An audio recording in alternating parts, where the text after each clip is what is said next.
Magsi-CR lang ako sandali. Paalam ni Alex sa mga kasamahan niyang piloto bago siya maglakad papalayo. May meeting pa sila in a few minutes pero ramdam niya ang bigat sa sikmura dahil sa kape. Tahimik ang hallway papuntang restroom at sandali siya nakahinga ng maluwag nang makapaglabas siya ng presyon. Pagbalik niya sa lababo, naguhugas siya ng kamay nang marinig niya ang boses na puno ng galit na parang kumakalburo sa tiles. Alam mo bang mahal to ang sapatos ko? Tapos tatalsikan mo lang ng tubig ng mop? Napakunot ang noon ni Alex. Paglingon niya, nakita niya ang isang matandang lalaki. Nakabarong, halatang may posisyon. Dinuduro ang kawawang janitress na nakayuko sa hiya. Nanginginig ang kamay nitong may hawak pang mop. Lumapit si Alex. Sir, what seems to be the problem here? Pagtingin sa kanya ng matanda, lalo itong nag-init. Empleyado ka ng airline na to. Turo nito sa kanyang uniforme. Pwes, pagsabihan mong mga nasa maintenance ninyo, mga walang modo, walang respeto. Bulyaw nito bago umalis. Nanlaki ang mata ni Alex sa tono ng paninisi. Napatingin siya sa janitress na ngayon ay mangiyak-ngiyak. Pilit kinakagat ang labi para hindi gumuhit ang hagulgol. Miss, are you okay? Tanong niya na mas malumanay ang boses. Dahan-dahang itinaas ni Lina ang ulo. At sa sandaling nagtama ang kanilang mga mata, parang may malamig na tubig na bumuhos kay Alex. Parang biglang bumigat ang hangin. May kung anong pagkilala o pagkabigla na hindi niya maipaliwanag. Bago ka pa lang sa channel neto, ibang kwento ni Ate Jane, istorya mo, ikwento ko. Huwag kalimutang pindutin ang notification bell at subscribe button.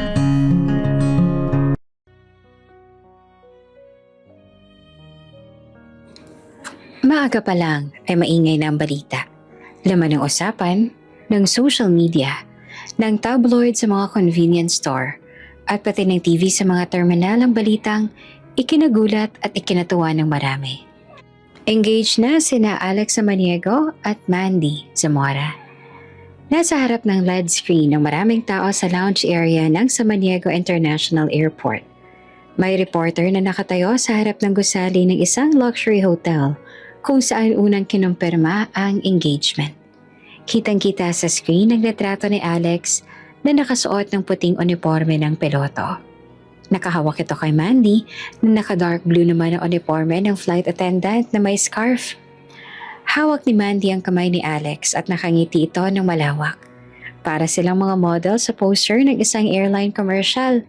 Perpekto, maganda, at simple. Isa pang reporter nagsalita sa studio.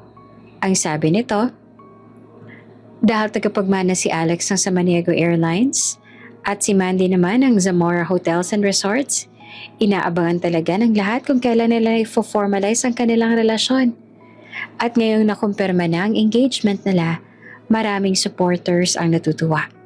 Hindi lamang dahil sa kanilang background bilang heirs ng dalawang malalaking negosyo, kundi dahil maraming humahanga sa kanilang pagiging humble. Ayon sa mga nakatrabaho nila, kahit ipinanganak sa mga pamilya na puro negosyo, mas pinili nilang magtrabaho bilang piloto at flight attendant. Tuwang-tuwa ang mga pasahero na nanonood. May isa pang babae na nakapila sa check-in at nagsabi, "Ay, ang sweet nila. Kita mo sa mga video? Grabe sila tumingin sa isa't isa." Sumang-ayon ang kasama nito. Tapos nakakakilig pa kapag nakikita sila sa airport. Yung tipong biglang nagtatagpo habang naglalakad. May mga video nga noon, trending nga sa social media. To be fair, hindi magtataka ang sino man kung bakit sila sinusubaybayan ng lahat. Si Alex ay matangkad, maputi at palaging mukhang kagalang-galang. Kahit naka-uniforme man o naka-casual attire. Laging litaw ang tahimik at composed na aura nito. Si Mandy naman ay parang artista. Maliwanag ang aura niya. Palangiti, maganda. Sosyal pero hindi nakakailang. Halos lahat ng staff na nakakatrabaho nila ay pabor sa kanila. Bukod sa magandang reputasyon, sweet pa ang dalawa sa isa't isa. Tuwing nasa presensya sila ng media, palagi nakahawak si Mandy sa braso ni Alex. At si Alex naman ay nakayuko ng kaunti habang nakikinig sa mga sinasabi ng nobya niya. Mas maraming nagsasabi na sila ang ideal couple. Ganito siguro sa pelikula, pero ito raw ang tunay. Sa airport mismo ay may isang sikat na eksena. Kapag pupunta si Maddie sa boarding gate at galing naman si Alex sa arrival area, nagkakasalubong sila sa gitna ng hallway. May mga beses pa ngang nag-aabot sila ng maliit na gesture katulad ng tahimik na paghawak sa kamay o pagngiti ng malawak. Viral ang isang video noon na nagtagpo sila sa pagitan ng dalawang gate. Parehong mukhang pagod pero pagtingin nila sa isa't isa, biglang gumaan ang aura. Sinabi pa ng isang pasahero na parang may soundtrack sa likod nila. Kaya naman, hindi talaga nakakagulat na malaki ang naging balita ng engagement. Ang nakakagulat siguro ay ang bilis, para kasi hindi pa sila ganong katagal. At ngayong gabi ay may isang intimate family dinner para dito. Sa private dining room ng Zamora Hotel, nakalagay ang isang mahabang mesa na punong-puno ng pagkain. Sa isang dulo, nakaupo si Mandy. Nasa tabi niya si Alex na tahimik lang, habang nakaayos ang buhok. Naka-formal polo. At minsan-minsan ay umiinom ng tubig para pagtakpan ang kakulangan niya sa pakikipag-usap. Masigla si Mandy, parang may sariling spotlight. Mom, Dad, dapat agad na tayo mag-start ng planning. Ang dami natin pwedeng venues. Pero gusto ko sana garden wedding. Gusto ko rin sana may sunset. Yung golden hour ang photos. Ang ganda kasi pag-edit nun. Plus si Alex, bagay sa warm lighting. Tawang-tawa ang mga magulang ni Mandy. Oo naman anak, sabi ng ina. Basta kung anong gusto mo. Ang importante, masaya kayong dalawa. Tumango si Mandy at mabilis pang nagkwento.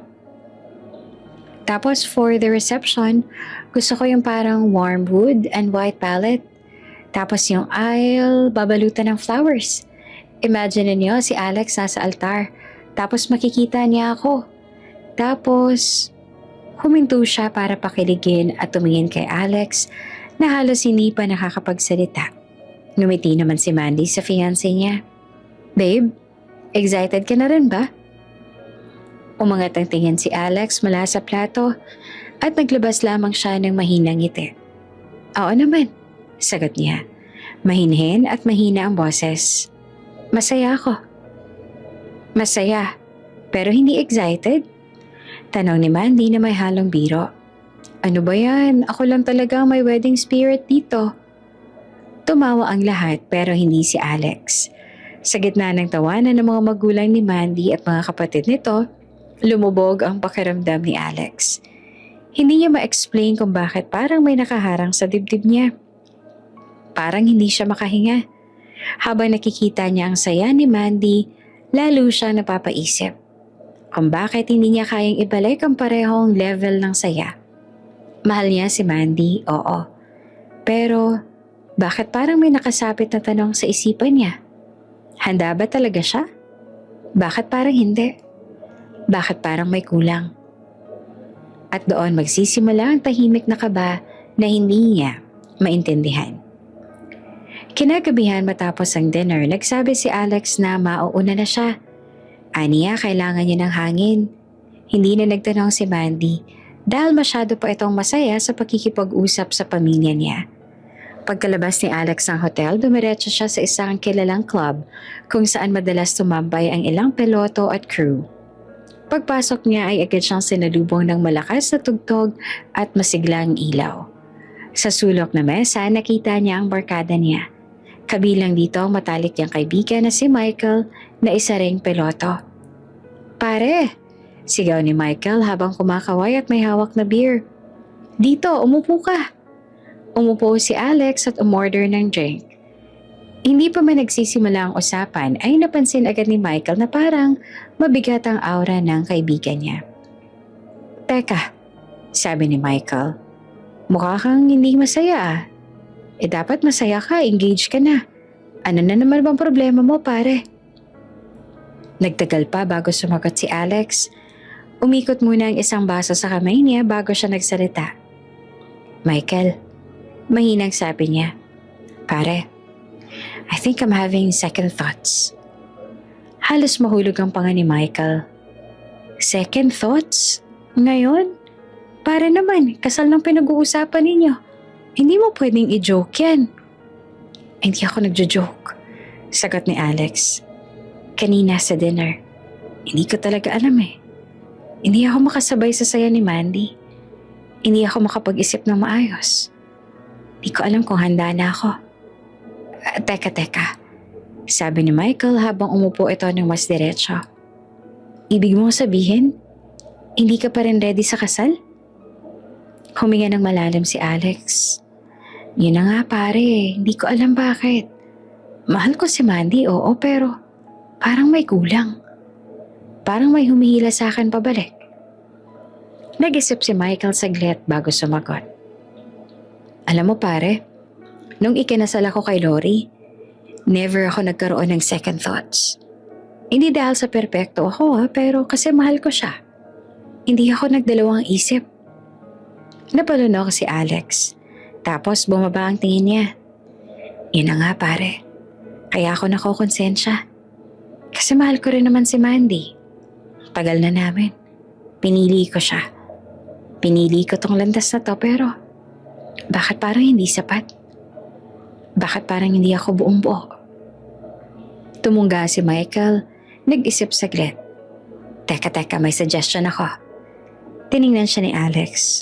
Ano naman yun? Bakit hindi natin i-test? Sabi ni Michael. Isang simpleng test lang para malaman mo. Sa stag party mo, ako nang bahala. Kukuha ako ng mga babae. Yung tipong sexy at masaya kasama. Kapag may nagustuhan ka, ibig sabihin, hindi ka pa nga talaga handa. Ibig sabihin, may hinahanap ka pa. At hindi mo pa kayang lumagay sa tahimik. Napakunot ang noo ni Alex. Michael, hindi ba cheating yun? Pare naman, sagot ni Michael. That's one way to know if you're ready. Aba, hindi biro ang kasal ah. You have to be ready. Dapat walang second thoughts. Dapat, mahal mo talaga. Dapat, satisfied at content ng puso mo. So think about it. Hindi ka agad nakasagot si Alex. At isa pa, dagdag ni Michael, inaabangan ng buong bansa ang kasal ninyo. Pinag-uusapan ito ng lahat. Hindi to ordinaryong kasal. Kaya dapat sigurado ka pare. Hindi pwedeng pumunta ka sa altar na may bumabagabag sa isip mo. Tahimik lang si Alex. Tahimik hanggang sa wala na siyang marinig kundi ang tugtog ng club at ang pag-ingay ng mga taong sumasayaw. Mabigat ang dibdib niya. Mas mabigat pa sa kanina. At sa sandaling iyon, hindi niya alam kung mas lumuwag ba ang dibdib niya dahil nailabas niya ang totoo niyang nararamdaman o mas lalo lang siyang nabulabog. Isang bagay lang ang malinaw. Hindi na siya sigurado. At ayaw man niyang aminin, natatakot siya. Hindi pa siya handa. Pero paano niya sasabihin kay Mandy na ilang oras lang nakalipas ay sobrang saya nito at punong-puno ng pangarap ang mga mata habang pinaplano ang araw na dapat ay pinakamasaya sa kanilang dalawa. Hindi niya alam.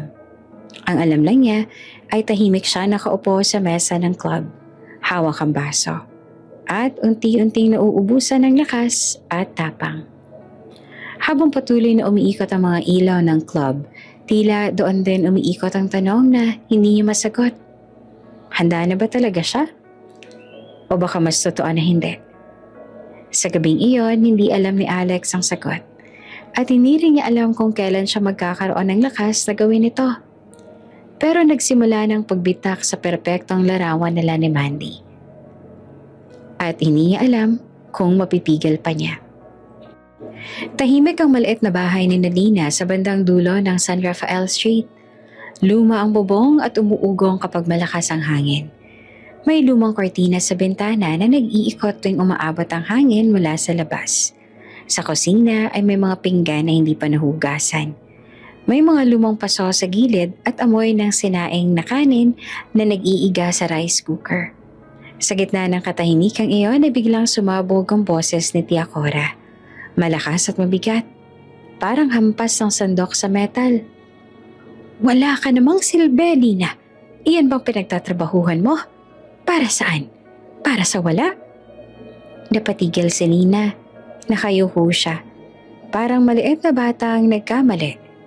Nakatayo siya sa sala at mahigpit na hawak ang laylayan ng kaniyang lumang palda. Nakasilip sa gilid ng pintuan ang kapatid niyang si Sam, 12 taong gulang. Takot na takot ang mga mata ni Sam habang nakatingin sa kanila. Naroon din si Tio Tony sa dining area. Nakaupo sa sira-sirang monoblock chair. Umiling ito at sinanda ng mahabang buntong hininga. Araw-araw na lang ganito. Ano bang ginagawa mo sa buhay mo, Lina? 6 na taon ka na namin pinapakain dito. Wala ka namang naitutulong. Hindi nagsalita si Lina. Kahit gusto niyang magsabi ng dahilan, alam niyang walang mangyayari. Alam niyang kahit ano pa ang sabihin niya, mali siya sa paningin nila. Sa loob ng 2 oras ay hindi siya tinigilan ni Tia Cora. Nakakahiya ka. Palamunin. Halos malas ang inabot namin mula nang dumating ka rito. Kayong magkapatid, walang ginawa kundi dagdag abala. Napatigil si Lina nang maramdaman niya ang malakas na sabunot. Kumapit ang mga daliri ni Tia Cora sa buhok niya at mabilis siyang naitulak sa sahig. Ano ba siya? Huwag mo naman kung ganyan. Bulong ni Lina habang pilit tumatayo. Huwag ka nang sumagot. Matuto kang lumugar. Akala mo ba hindi namin alam na tamad ka sa trabaho? Sales lady ka pero wala ka namang kwenta. 10 oras kang nasa mall pero ano? Kaunti lang ang benta mo? Saan napupunta yung galing mo nung mayaman pa kayo? Nang marinig ni Lina ang salitang iyon, ay parang tinamaan ng puso niya. Mayaman. Noon, bago sila mawala. Bago mamatay ang mga magulang niya. Namatay ang mga magulang ni Lina nang siya'y 16 na taong gulang. Isang gabing umuulan, pauwi sila mula sa isang family gathering sa Tagaytay. Dumulas ang gulong. Bumangga ang sasakyan. Isa-isang kumalat ang balita na wala ng mga magulang niya. Isang iglap lang at nagbago ang buhay niya. Lahat ng ipon ng mga magulang niya ay nalipat sa tito at tita dahil menor de edad pa siya at ang kapatid niya. Hindi niya alam kung paano ang nangyari, pero na mag2 taon, parang unti-unting lumipad ang pera na binigay sa tito at tita para alagaan sila. Ang kapalit, tirahan. Walang pagmamahal. Walang respeto. Ngayon ay 20 anyos na siya. Pero pakiramdam niya ay mas bata pa siya sa kapatid niya dahil lagi siyang pinagmumukhang walang kwenta sa bahay na dapat sana ay tahanan. Ngayon ay nasa sala na naman siya. Tinatanggap ang mga salitang parang kutsilyong paulit-ulit na tumatarak sa dibdib niya. Magtrabaho ka pa na magtrabaho. Kailangan mong bayaran ng laki ng utang na kailanman ay hindi mo mababayaran. Sabi ni Tio Tony habang nagsisindi ng sigarilyo. Hindi ka namin papakainin kung wala kang pakinabang dito. Hindi pa rin sumasagot si Lina. Kumakagat siya sa sarili niyang labi para hindi umiyak. Kanina pa namumuo ang luha niya pero ayaw niyang makita nila. Kapag umiiyak siya, mas lalo lang siyang nagagalit. Mas lalo lang lumalakas ang sigaw ni Tia Cora. Wala ka talagang kwenta. Bulong ni Tia Cora habang papalayo. Kaliwat kanan ng malas na inabot namin mula sa inyo. Simula nang pinatira kayo rito, wala kaming ginawang iba, kundi pag-aralin ka, pakainin ka, at alagaan ka. Pero anong binalik mo? Lumapit si Lina at kinuha ang basurang naiwan sa sahig. Siya ang tagakuha. Siya ang tagalinis. Siya ang tagaluto sa kusina. Siya ang tagagawa ng lahat. Pero hindi siya kailanman naging sapat. Kinabukasan, Sabado ng hapon, pumasok sa bahay ang kumare ni Tia Cora, si Marisa. Isang babaeng nakapulang blouse, nakamakapal na makeup, at may hawak na mamahaling bag. Pagkapasok niya, ay tiningnan agad niya si Lina mula ulo hanggang paa. Ay Cora, anak ng Diyos, Ang ganda pala nitong pamangkin mo. Bakit hindi mo sinasabi sa akin? Natawa ng malakas si Marisa. Tumawa rin si Chakora pero halatang pilit. Aba, hindi naman ganyan ang tingin namin sa kanya rito. Hindi naman masyadong napapansin. Lumapit si Marisa kay Lina at sinipat ang balat niya. Ang mukha, ang buhok, malinis ang kutis, makinis, maganda ang mata, mahabang pilik mata. Nilingon niya si Cora. Virgin pa ba yan? Nagulat si Lina. Halos hindi siya gumalaw. Para siyang binuhusan ng malamig na tubig. Kumunot ang noo ni Tita Cora. Ewan ko dyan. Malandi ang batang yan. Malay ko ba kung sino-sinong nakakasama niyan? Hindi ko yan binabantayan gabi-gabi. Napailing si Marisa. Tumingin ulit kay Lina at mas pinagmasdan pa ang katawan. Sa tingin ko naman wala pa. Kita mo sa galaw niya mahiyain. Tapos ang itsura, alaga. Nako, swerte ka dyan, Cora. Swerte? Bakit naman? Tanong ng tita niya. Lumapit si Marisa kay Cora at bumulong ng mariin. Pero rinig pa rin ni Lina ang bahagi ng usapan. Yung pamangkin ko, kumikita ng malaki sa pag-escort. Alam mo na, may kliyente na may pera. Paldo pa ang kita. Kung ipag-escort mo to, sigurado ako tatanggapin yan agad. Maganda, malinis at mukha pang inosente. Aba, premium yan. Para siyang sinuntok sa sikmura. Hindi niya alam kung paano natanggap ng tita niya ang suggestion na iyon pero biglang kumislap ang mata ni Tita Cora. Parang may nakitang bagong pagkakakitaan. Ay, ganun ba? Premium ha? Ngumiti si Cora. Baka nga. Hindi na nakapigil si Lina. Tiyang, wag po. Hindi ko po kaya. Hindi po yan tama. Halos manginig ang boses niya. Bigla na lang humarap si Tita Cora at malakas siyang sinampal. Dumapo ang kamay nito sa pisngi niya na parang latigo. Huwag ka ngang sumabat, sigaw ni Tita Cora. Lahat ng gusto namin, susundin mo. Dahil palamunin ka lang sa bahay na to. Wala kang karapatang tumanggi. Tiyang, hindi po talaga. Ayoko po. Hindi ko po gagawin yon. Pero bago pa niya matapos ang pangungusap, ay dinampot ni Cora ang buhok niya at hinatak papunta sa dingding. Huwag kang magmalinis. Isa kang pabigat. Walang silbi. At kung may paraan para bumawi ka, eto na yan. Ngayon pa lang dapat magpasalamat ka na't binibigyan ka namin ng tirahan. Napayuko si Lina. Nangangatog ang katawan niya. Hindi niya alam kung saan siya lulugar. Hindi siya makapagsalita. Ang tanging nararamdaman niya ay sakit, takot, at hindi masukat na pangamba. Tinitigan siya ni Marisa na parang produkto. Huwag ka mag-alala, iha. Hindi to masama. Trabaho lang ito. At maganda ka pa naman. Kikita ka pa. Hindi katulad ng iba dyan na walang nagbabayad. Umiling si Lina. Hindi ko po kaya. Hindi ko po gagawin. Biglang humataw si Tita Cora ng kahoy na sandala ng upuan sa braso ni Lina. Napahiyaw si Lina sa sakit. Sabi ko, huwag kang sumagot. Nagulat si Marisa, pero hindi naman ito nakaalam. Malupit ka naman masyado, Cora. Pero sige lang, kailangan din yan matuto. Sa bawat salita ni Chakora ay parang lumiliit ang mundo ni Lina. Wala siyang ibang magawa kundi pumikit. Bumagsak ang luha niya, tahimik at walang tunog. Gabi na, madilim ang kwarto nila Lina at Sam.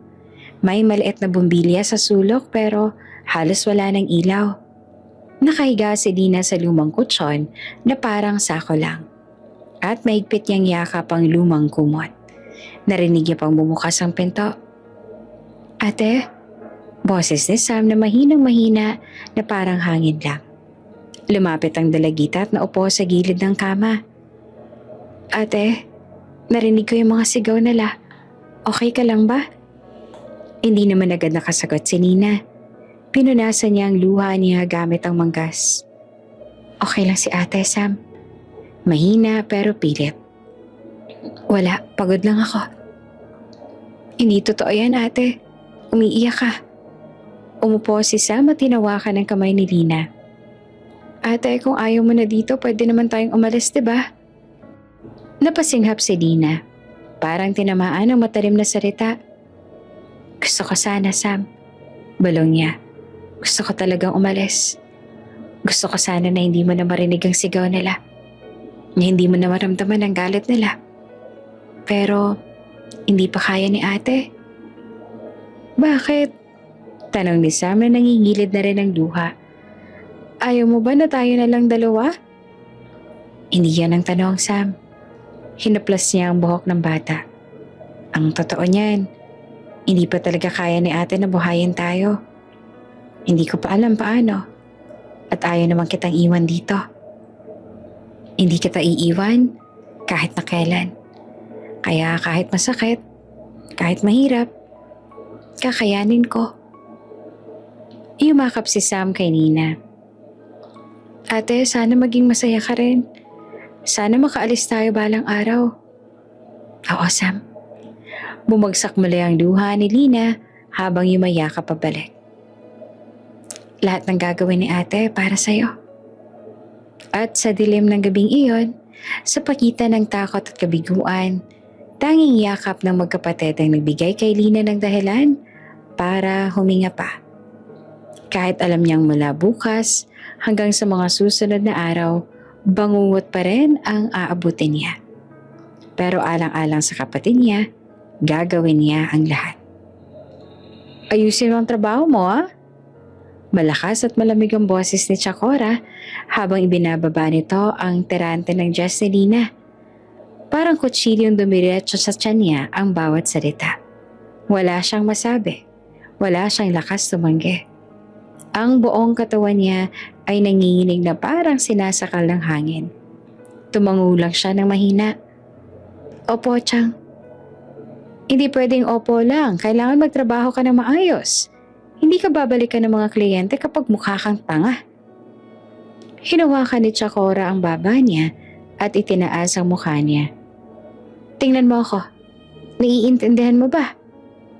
Opo, Chang. Balong ni Lina na halos hindi lumalabas ang boses. Sa loob ng maliit na kwarto ay nakalatag ang damit na ipapasuot sa kanya. Isang fitted na red dress na maikli. Sobrang ikli na halos hindi niya maitaas ang mga binti. Nakalantad ang balikat niya. Kita rin ang halos buong dibdib niya dahil sa malaki na hiwa ng tela. Nakapako ang tingin niya sa damit na iyon. Hindi niya kayang tingnan ang sarili niya sa salamin. Lalo na pagkatapos siyang ayusan ni Marisa at nang pamangkin nito ang si Nina. Sabihin mo nga, hindi ba't ang ganda niya? Sabi ni Marisa kanina habang tinatapos ang makeup ni Nina. Para itong artista, sobrang aliwalas ang mukha. Mga ganitong itsurang hinahanap ng mga kliyente. Yung mukhang inosente pero kayang sumabay sa ligaya. Nanginig ang tuhod ni Lina sa salitang iyon. Hindi niya alam kung paano siyang napasok sa sitwasyong ito. Pagkatapos masira ng buhay niya, ngayon ay parang ibinenta na rin siya. Habang nasa loob ng sasakyan papunta sa hotel, hindi umiimik si Lina. Ang mga kamay niya ay mahigpit na nakadikit sa kanyang tuhod. Pakiramdam niya ay kahit anong oras ay pwede siyang himatayin. Malamig ang aircon, pero mainit ang batok niya sa kaba. Sumasakit ang ulo niya sa bigat ng isip. Lina, pakinggan mo ako, sabi ni Chakora. Huwag ka magpapakita na hindi mo alam ang ginagawa mo. Hindi ka pwedeng magmukhang tulala. Ipakita mo na masaya ka, na gusto mo ang trabaho. Intindihin mo, malaking perang pwede mong dalhin dito kung magiging mabait ka sa mga kliyente. Hindi siya sumagot. Kailangan mo magtrabaho ng maayos. Tandaan mo, hindi ito libre. Palamunin ka namin sa bahay kaya umayos ka. Nakatitig lang si Lina sa labas. Ang city light sa kalsada ay naglalabo-labo na dahil sa luha niya. Hindi siya makapaniwala na sa edad niyang 20 ay napunta na siya sa gabing ito. Gabing hindi niya naman talaga pinili. Pagdating nila sa hotel, napakalaki ng lobby. Marble ang flooring, mataas ang chandelier, maliwanag ang ilaw. Parang ibang mundo. Puno ng mga taong nakagown, nakasuit, may hawak na mamahaling bag at relo.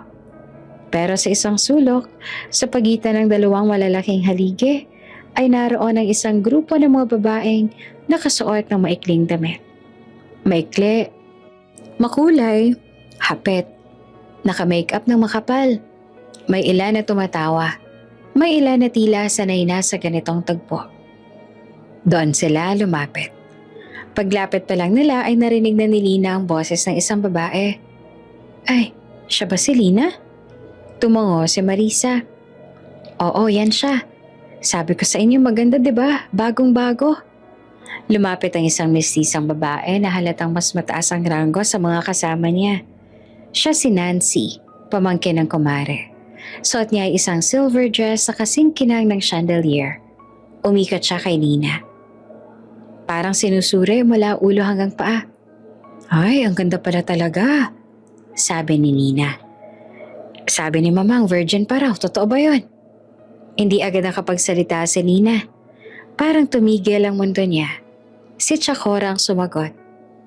Ewan ko dyan pero mukha naman. Umiling si Nina at ngumiti ng parang may nakita siyang bagong laruan. Nako, jackpot tayo dyan.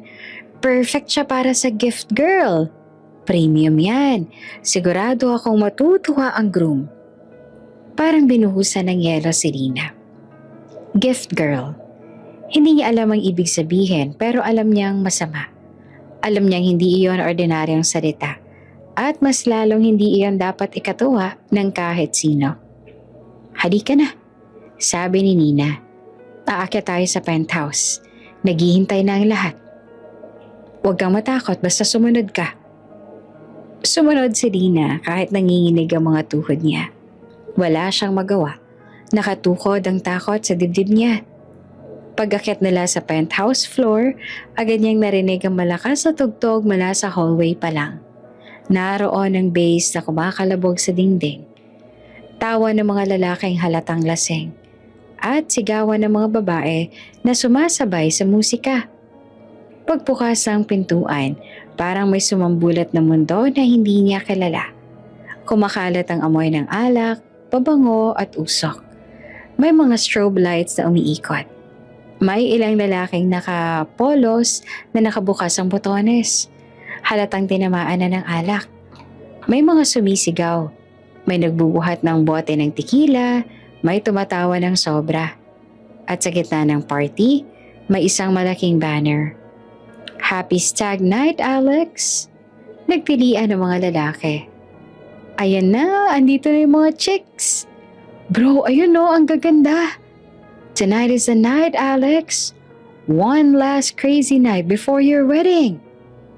May lumapit na lalaki kay Nancy. Nancy, ayan na ba yung special? Tanong nito habang nangingiti. Ngumiti naman si Nancy. Oo, siya si Lina. Nagtinginan ng mga boys. May ilan na sumipol at kumantsaw. May nag-comment ng solid. At grabe si bro Alex, swerte. Hindi alam ni Lina kung saan siya lulugar. Nakatayo lang siya malapit sa pintuan habang pinagmamasa ng kaguluhan. May mga escort na mabilis sumayaw sa gitna ng room.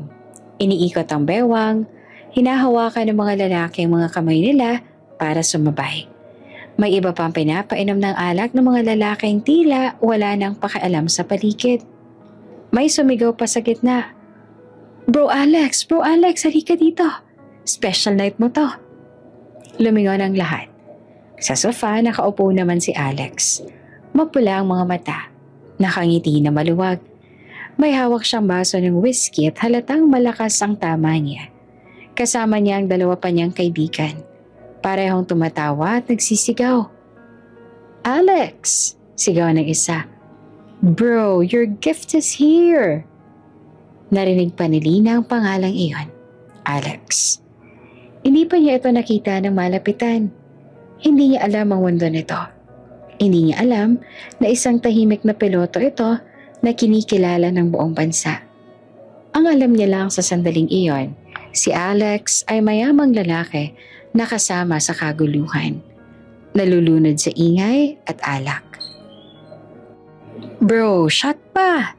Sabi ng kaibigan ni Alex habang binubuhos ang tequila sa bibig nito. Ubusin mo yan, Alex! Sigaw naman ng isa pang lalaki. Gags, pre, lakasan mo naman. Kaya mo yan, bro! Tawa lang ng tawa si Alex. Parang wala ng direksyon ng isip.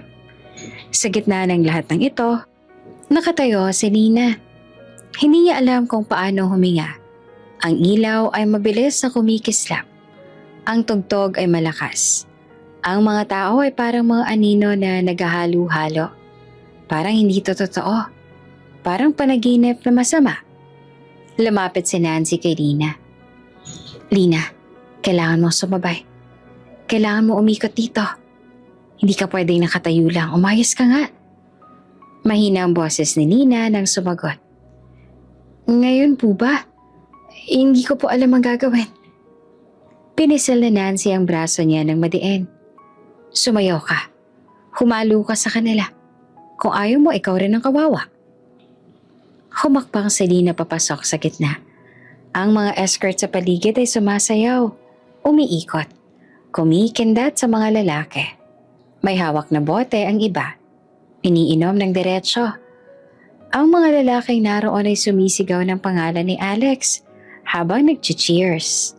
Marami ng babae ang nakakandong sa mga lalaki at humahalinghing ang mga ito sa tuwing hinahalikan at pinauulanan ng pera ang mga kaibigan ni Alex. Alex! Alex! Alex! Parang ritual lang sigawan nila. Lumapit ang isa sa mga escort kay Nina at kinabig ang bewang niya. Halika na girl, ganyan lang, smile ka lang. Isa, 2 step. Total, hindi naman sila nakatingin sa atin masyado eh. Nandito sila para kay Alex. Hindi pa rin siya makagalaw ng maayos. Nanginginig ang mga kamay niya, pero napilitang sumabay.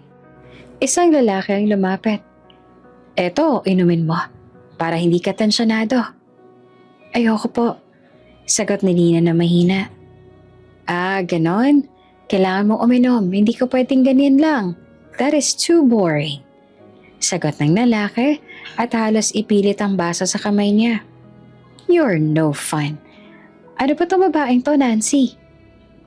Bago siya makatanggi ulit ay may tumapek sa balikat niya. Girl, inumin mo na.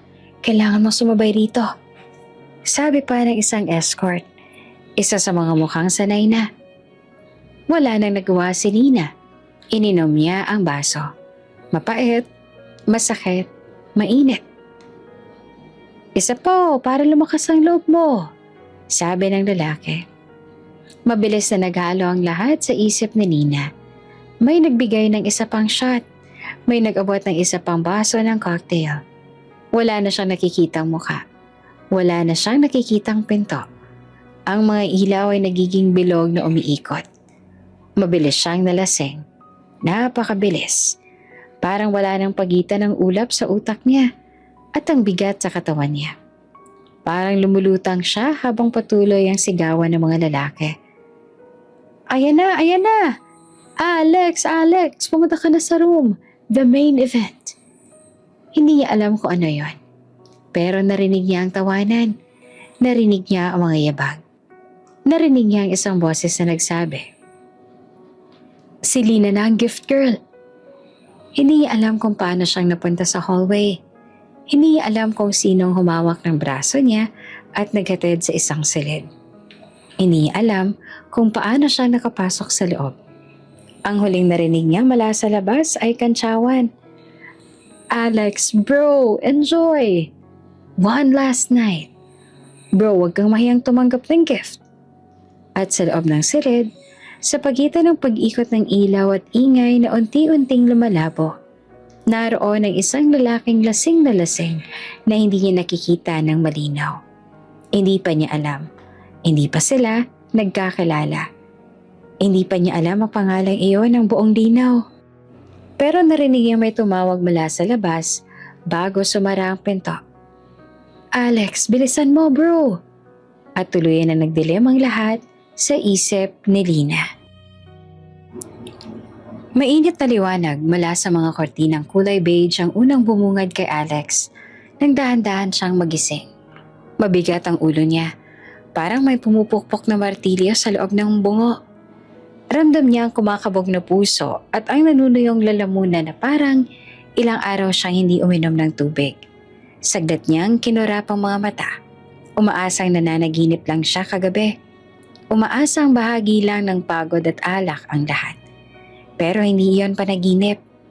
Paglingon niya sa kaliwa, may nakita siyang nakahigang babae sa malinis at puting kumot ng hotel bed. Liwanag mula sa umaga ang marahang tumatama sa balat nito. Mahaba ang buhok, magulo, parang ilang beses siyang napahiga at napabangon sa gabi. Nakapikit pa ang mga mata nito. Mukhang mahimbing ang tulog pero kapansin-pansin ang kapayatan. Ang halos iniiwasang kilos ng katawan nito na para bang kahit sa tulog ay binabantayan ang sarili. Nanikip ang dibdib ni Alex. Hindi niya alam kung bakit parang napakabigat huminga. Hinila niya ang kumot papunta sa kanya. Sabay tingin sa babae na hindi niya malang naalala ang pangalan, ni hindi malang niya maalala ang mukha nito bago pumikit ang mga mata niya kagabi. At higit sa lahat, ramdam niya. Ramdam niyang inexperienced pa ang babae. Ramdam niyang may nangyaring hindi dapat. Hindi iyon isang romantikong gabi. Hindi iyon pagpilit. Hindi iyon kahit anong bagay na pwede niyang ipagmalaki. Umupo siya sa gilid ng kama. Napayoko at hinatak ang buhok niya habang pinipigil ang kung anumang sumisikip sa lalamunan niya. Bumulong siya sa sarili. Kumalma ka, Alex. Kalma. Pero kahit na anong bulong niya, hindi siya makakalma. Hindi niya matiis sa tingnan muli si Lina. Pero napalingon pa rin siya. Nakahiga ito sa gilid ng kama. Nakaharap sa malayong tabi. At kitang-kita ang manipis na damit na halatang hindi pantulog. Nakita niya ang maliit na clutch bag ng babae sa lamesang kahoy sa tabi ng kama. Maingat siyang tumayo. Kinuha ang petakan niya at tumigil saglit. Hindi niya alam kung bakit biglang kumirot ang konsensya niya ng matindi. Pero ginawa pa rin niya iyon. Binuksan niya ang clutch bag at maingat na naglagay ng makapal na halaga ng pera. Hindi iyon kabayaran. Hindi iyon pag-aalaga.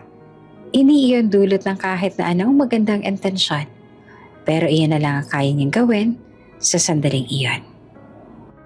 Isinara niya ang clutch bag tapos ay tumingin muli kay Lina. Ilang segundo niya lang tinignan niyon. Pero parang napakatagal. Parang may nakadagan sa dibdib niya at hindi niya alam kung bakit. Hindi niya dapat ginusto ang kahit na anong nangyari. At higit sa lahat, ikakasal na siya. Napapikit si Alex habang maingat na umaatras palayo sa kama. Hindi niya alam kung paano niyang haharapin ang sarili niya paglabas niya ng kwartong iyon. Pero wala siyang pagpipilian. Kinuha niya ang jacket niya, lumakad papunta sa pinto at bago niya iyon buksan, napalingon siyang muli. Nandoon pa rin ang babae. Mahimbing ang tulog. Walang kaalam-alam sa bigat na iniwan niya rito. At sa bigat na inuwi niya. Tahimik siyang lumabas ang kwarto. Tahimik niyang iniwan si Lina. Tahimik din ang pintong sumara. Nagising si Lina sa malalim na hinga na parang may nakadagan sa dibdib niya. Masakit ang ulo niya.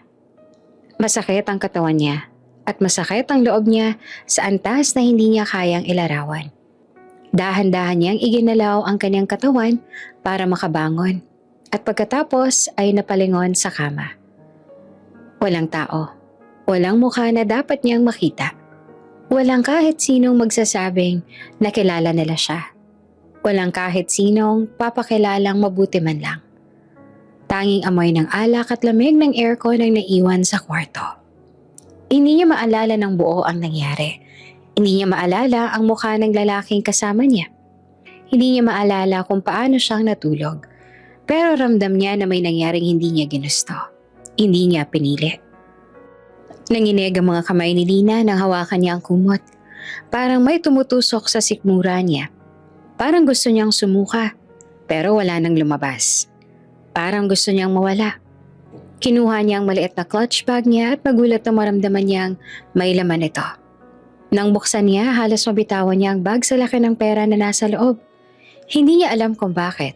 Hindi niya alam kung paanong napunta iyon doon. Pero mas lalo siyang nadiri sa sarili niya, sa nangyari sa mundo.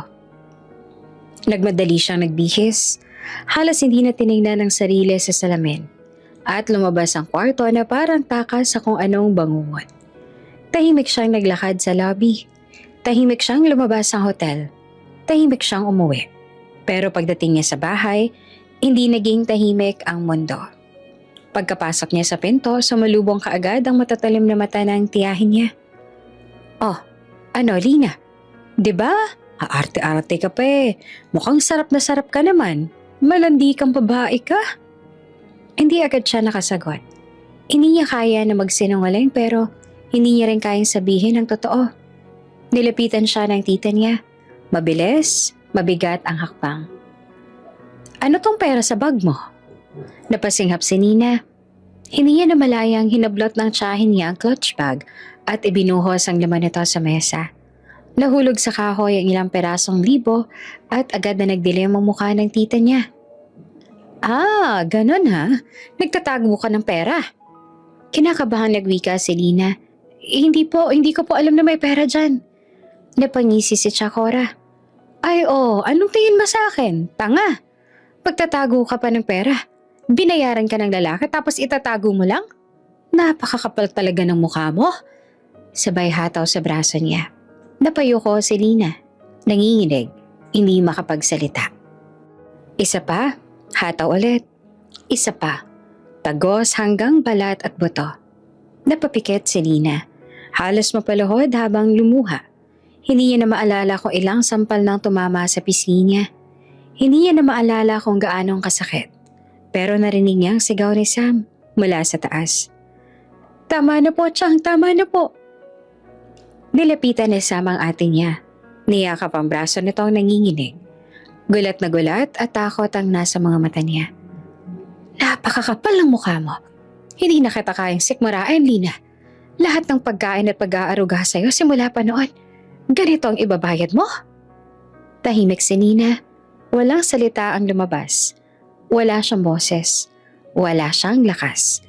Wala siyang kakayahang magpaliwanag nang hindi niya rin alam. Lumipas ang mga araw. Lumipas ang mga linggo. At dumating ang araw na hindi niya inaasahan. Dapat may dalaw na siya ngayon. Pero wala. Hindi siya nakatulog mula kagabi. Hindi siya makakain. Hindi siya makahinga ng maayos. Paulit-ulit niyang iniisip na baka stress lang. Pero hindi. Hindi iyon stress. Sa huli, bumili siya ng pregnancy test sa pinakamalayo niyang tindahan. Siya lang mag-isa. Walang nakakaalam. Walang nakakakita. Pag-uwi niya, nagtungo siya sa banyo at halos hindi makahinga sa kaba. Umupo siya sa inodoro, naghintay at pinilit huwag tignan ang resultang lumilitaw sa maliit na plastic. Pero nang tingnan niya, parang may lumubog na mundo. 2 guhit. 2. 2 guhit na nagpatigil sa puso niya. Parang nagyelo ang dugo niya. Parang nagdilim ang paligid. Buntis siya. At hindi niya alam kung paano niya iyon kakayanin. Umiyak siya. Hindi basta luha kundi iyak na galing sa kaibuturan ng kanyang puso. Iyak na parang pinupunit siya mula sa loob. Iyak na hindi niya alam kung paanong patatahimikin. Pero sa bawat paghinga niya, isang bagay ang malinaw. Hindi niya hahayaang lumaki ang anak niya sa bahay na iyon. Hindi niya hahayaang maranasan ng bata ang naranasan niya. Kaya kahit mali, kahit kasalanan, kahit hindi niya alam ang kahihinatnan, tumayo siya. At dumating ang madaling araw na iyon. Nagising si Sam sa marangyang pagyugyok sa balikat niya. Malamlam pang ilaw mula sa abot tanaw na umaga. Nakita niya ang ate niyang may hawak na bag at mukhang matagal nang umiiyak. "Ate, saan tayo pupunta?" Hinawakan ni Lina ang pisngi ng kapatid niya.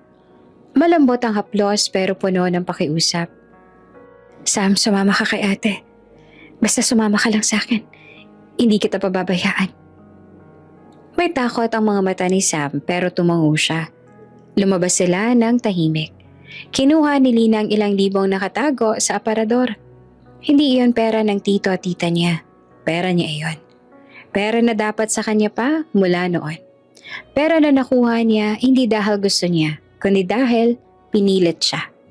Hindi niya inisip kung anong mangyayari kapag nakita. Basta umalis siya. Basta, kailangan niyang iligtas ang sarili niya at ang kapatid niya.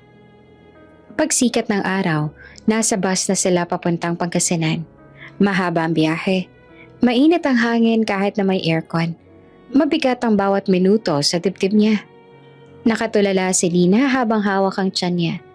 Hindi niya pa maramdaman ang bata, pero ramdam niya na may buhay na sa loob niya at hindi niya alam kung paanong sasabihin hindi siya natatakot. Ate, buntis ka ba? Bumaling si Lina kay Sam.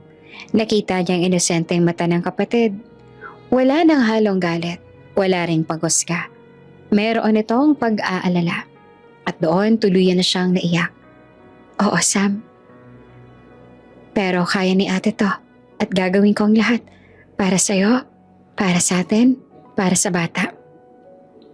Yumakap si Sam sa kanya ng mahigpit at sa wakas, may init na yakap siyang naramdaman na hindi nagdulot ng sakit. At doon sa lumang bus na unti-unting humahalo sa amoy ng hangin ng probinsya, unang beses naramdaman ni Lina na kahit papaano ay may pag-asa pa. 6 na taon ang mabilis na lumipas pero para kay Alex, parang hindi pa rin natatapos ang panahong iyon. Sa bawat araw na dumaraan, may bigat siyang kinukubli. Bigat na hindi niya kayang ipaubaya sa kahit na kanino. At ngayong gabi, sa isang malaking family dinner na puno ng ilaw, mamahaling pinggan at tahimik na tensyon, iyon ang maling sasabog. Late na siyang dumating. Pagbukas niya ng pintuan ng private dining room, agad siyang sinalubong ng mga tingin na parang sibat. Ang unang nagsalita ay ang papa niya. Late ka na naman, Alex. Hindi mo ba kayang igalang ang oras ng pamilya mo kahit isang gabi lang? Diretsong tumingin si Alex sa ama niya. Kita sa mukha niya ang pagod at pagkairita na hindi niya na kayang itago. My flight got pushed back. What was I supposed to do? Hindi naman nagustuhan ng papa niya ang tono. Sumingap ito at umiling na para bang anak siyang walang pakinabang. May mga bagay na inuuna, Alex. At mukhang hindi kasama rito ang pamilya mo. Wala ka na bang hiya? Umupo si Alex sa bakanting silya. Pinili ang lugar sa pinakadulo ng mesa. Tahimik ang lahat habang nagsisimula ang dinner. Ang tunog lamang ng kubyerto sa plato ang pumupuno sa paligid. Pero tulad ng inaasahan niya, hindi magtatagal ang katahimikan. Narinig niya ang unang patotsada mula sa auntie niya. I heard Mandy already gave birth. She is in a very happy marriage now. Parang may humampas sa dibdib ni Alex pero pilit niyang hindi pinahalata. Nag-ikot siya ng mata at tumingin sa kabilang direksyon. Good for her. Maikling sagot niya. May sumingit pang pinsan niya. Sayang talaga. Ang ganda pa naman ng wedding na planano ninyo. Sa tingin ko nga, dream wedding iyon ng buong bansa. Ngumisi ang auntie niya habang naglalagay ng gulay sa plato ng asawa niya. Kung may award lang sa biggest scandal sa business news noong taon na yon, panalo ng pamilya natin. Lalo na't biglaan mong brinik ang engagement ninyo. No explanations? Wala malang respeto sa pamilya ng babae. Nakatungo si Alex habang hinahawakan ang basa niya. Kumakabog ang sentido niya sa galit at pagod. Ngunit, pinipigil niya ang sarili. Narinig niya ang boses ng mama niya, malamig at may panghuhusga. At mabuti na lang talaga na hindi nagalit masyadong pamilya ni Mandy. Kahit papano hindi siya naglabas ng kung ano-anong press release. Aba kung nagkataon, malaking dagok iyon sa negosyo natin. Lalo pa't involved ang pangalan ng airline. Parang sumabog ang dugo ni Alex sa ulo niya. Mom, it has been 6 years. 6 years, can't we just move on for God's sake? Tahimik ang mesa. Napatigil ang lahat ng kumakain. Tumayo si Alex. Halos umurong ang silya sa lakas ng pagtulak niya. I am the one who messed up. Akong sumira ng engagement. Akong gumawa ng mali. At ako rin ang araw-araw na nabubuhay kasama ang bigat na yan. Kayo, ano bang ginawa niyo? Araw-araw niyo akong pinarurusahan? Hindi pa ba sapat yun? Wala ni isang kumibo. Parang biglang napakaliit ng silid. Napahawak si Alex sa buhok niya. Nakapikit. At kita sa boses ang pagkapunit ng loob. I have been dealing with all of this for 6 years. 6 years. Ngunit hindi man lang ninyo ako kayang tignan bilang tao. Anak niyo ako. Hindi ako trophy. Hindi ako negosyo. Hindi ako headline. Pagkatapos noon, mabilis siyang tumalikod. Alex! Tawag ng mama niya. Hindi na siya lumingon. Lumabas siya sa pinto at tuluyan ng iniwan ng mesa na nanahimik na para bang nakakita ng multo. Nag-drive si Alex nang wala sa sarili. Hindi niya alam kung saan pupunta. Basta, gusto niyang mapalayo. Gusto niya makawala kahit sandali. Hanggang sa makarating siya malapit sa airport. Ito ang paborito niyang lugar kapag hindi niya alam ang gagawin. Isang maliit na clearing malapit sa runway fence. Tahimik at malamig ang hangin. Kita niya ang mga ilaw ng eroplano sa paglipad. Ang mga blinking lights na sumasayaw sa dilim. Ang pag-usok ng mga makina at ang malawak na madilim na langit. Ibinaba niya ang bintana ng sasakyan. Kinuyom ang manibela. Lumabas siya sa kotse. Huminga ng malalim. Pagkatapos, walang babala, bumagsak ang bigat niya. Napaupo siya sa damuhan. At doon, sa wakas, hindi niya nakontrol ang sarili. Napasigaw siya. Napahawak sa mukha. At tuluyang nabuhos ang emosyon sa 6 na taon niyang pinipigil. Sa bawat saglit, sa bawat pilit na paghinga, paulit-ulit na bumabalik sa isip niya ang gabing iyon. Ang gabing hindi niya malimutan. Ang gabing nagbago ng lahat. Hindi natuloy ang kasal nila ni Mandy. Hindi dahil hindi niya mahal si Mandy, mahal niya ito.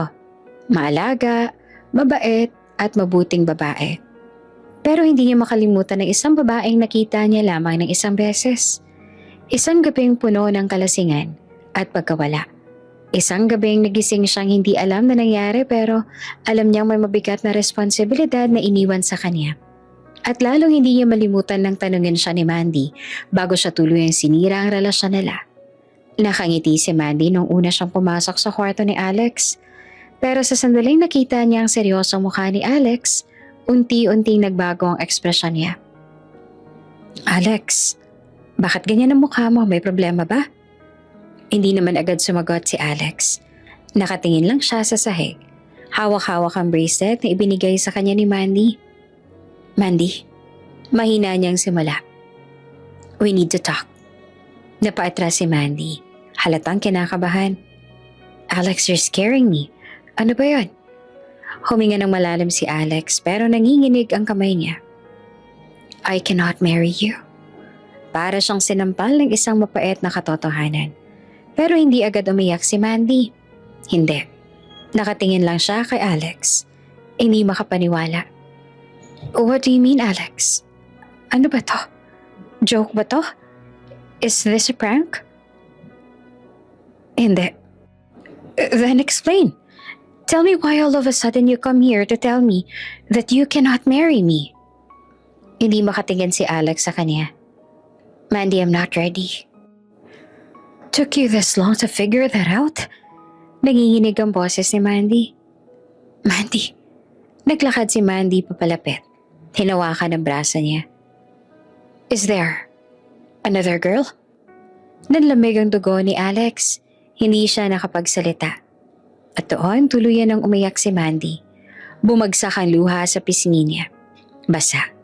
Sunod-sunod halos marinig ang pagkalas ng puso niya. Is there a girl, Alex? Sabihin mo. Please, sabihin mo na. Pero hindi siya sumagot. Hindi niya rin kaya magsinungaling. At sa kawalan ng sagot niya, mas lalo pang bumagsak ang loob ni Mandy. Then it is true. Bulong nito. I am losing you. Bumalik ang isip ni Alex sa kasalukuyan. Nakatulala siya sa runway habang pinupunasan ng sariling luha. Pinilit niyang huminga. Hindi natuloy ang kasal dahil hindi niya kayang itago sa sarili na may nagbago sa kanya. May tumama sa puso niya ng gabing iyon sa hotel. At habang lumilipas ang taon, hindi iyon nawawala. Sa isang gabi lamang, isang babaeng hindi niya kalala, Isang pangalang nalaman lang niya dahil tinanong niya ang ilang tao noong sumunod na araw. Lina, hindi niya makalimutan ang pangalan. Ang problema nang sinubukan niya itong hanapin, wala na raw sa Maynila. Walang address, walang numero, walang kamag-anak na pwedeng mapagtanungan. Para bang naglaho na lang sa mundo. At si Alex, araw-araw, kahit pilit niyang inaawasan ng mga alaala, lagi siyang bumabalik doon. Isang gabing hindi niya alam ang buong nangyari. Isang gabing hindi niya kayang ulitin. Isang gabing hindi niya makalimutan. Hinawakan niyang dibdib niya na parang may masakit na abot hanggang puso. Kahit minsan, bulong ni Alex sa hangin. Sana, kahit minsan lang, makasalubong kita ulit. Kahit isang beses. Hindi niya alam kung bakit. Hindi niya alam kung para saan. Hindi niya alam kung anong mangyayari kapag nagkita sila ulit. Pero isang bagay lang siyang sigurado. Walang araw na hindi niya iniisip si Lina. At walang araw na hindi niya hinangad na balang araw sa isang himala, magkita silang muli. Lumipas ang mga taon na parang hangin. Sa loob ng 6 na taong iyon, tahimik na itinaguyod ni Lina ang maliit na mundo nilang tatlo. Siya, si Sam at si Atlas. Sa maliit na lang inuupahang bahay sa Pangasinan, simple lang ang buhay. Hindi laging sapat ang pera. Hindi rin laging madali ang bawat araw. Pero may kapayapaan at init ang bawat umaga. At ngayong taon, malapit nang magtapos sa high school si Sam. Isang hapon pinauwi si Lina mula sa trabaho.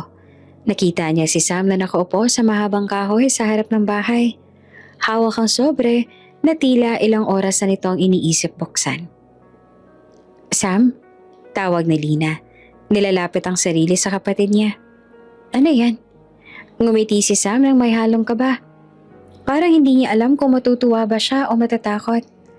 Ate, scholarship letter. Agad na bumilis ang tibok ng puso ni Lina. Umupo siya sa tabi ni Sam, sabay hawak sa kamay nito. Buksan mo na, malambing na sabi niya. Dahan-dahan binuksan ni Sam ang sobre. Kinalas ang pahina sa loob. At ang mabasa niyang laman ay napahawak siya sa bibig niya. Ate, full scholarship sa Maynila. Bayad ng tuition, bayad ng miscellaneous at may allowance pa. Nanlaki ang mga mata ni Lina. Parang may sumiklab na liwanag sa mukha niya. Napakapit siya sa balikat na Sam at niyakap ito ng mahigpit. Sam, ang galing mo, ang galing-galing mo. Natawa naman si Sam ngunit nag-alala rin. Ate, may dorm sa campus. Doon na lang siguro ako titira. Nawala ang ngiti ni Lina. Umiling siya kaagad. Hindi, Sam. Delikado sa Maynila. Sasamahan ka namin. Sama-sama tayong lahat. Tumingin sa kanya ang kapatid niyang parang hindi makapaniwala. Paano ka ate? Anong magiging trabaho mo sa Maynila? Hindi ka naman basta-basta ang paghahanap ng trabaho roon. Huminga ng malalim si Lina. Ilang araw niya na rin pinag-isipan yon bago pa man dumating ang scholarship result. Yung manpower agency na pinapasukan ko, mahina niyang simula.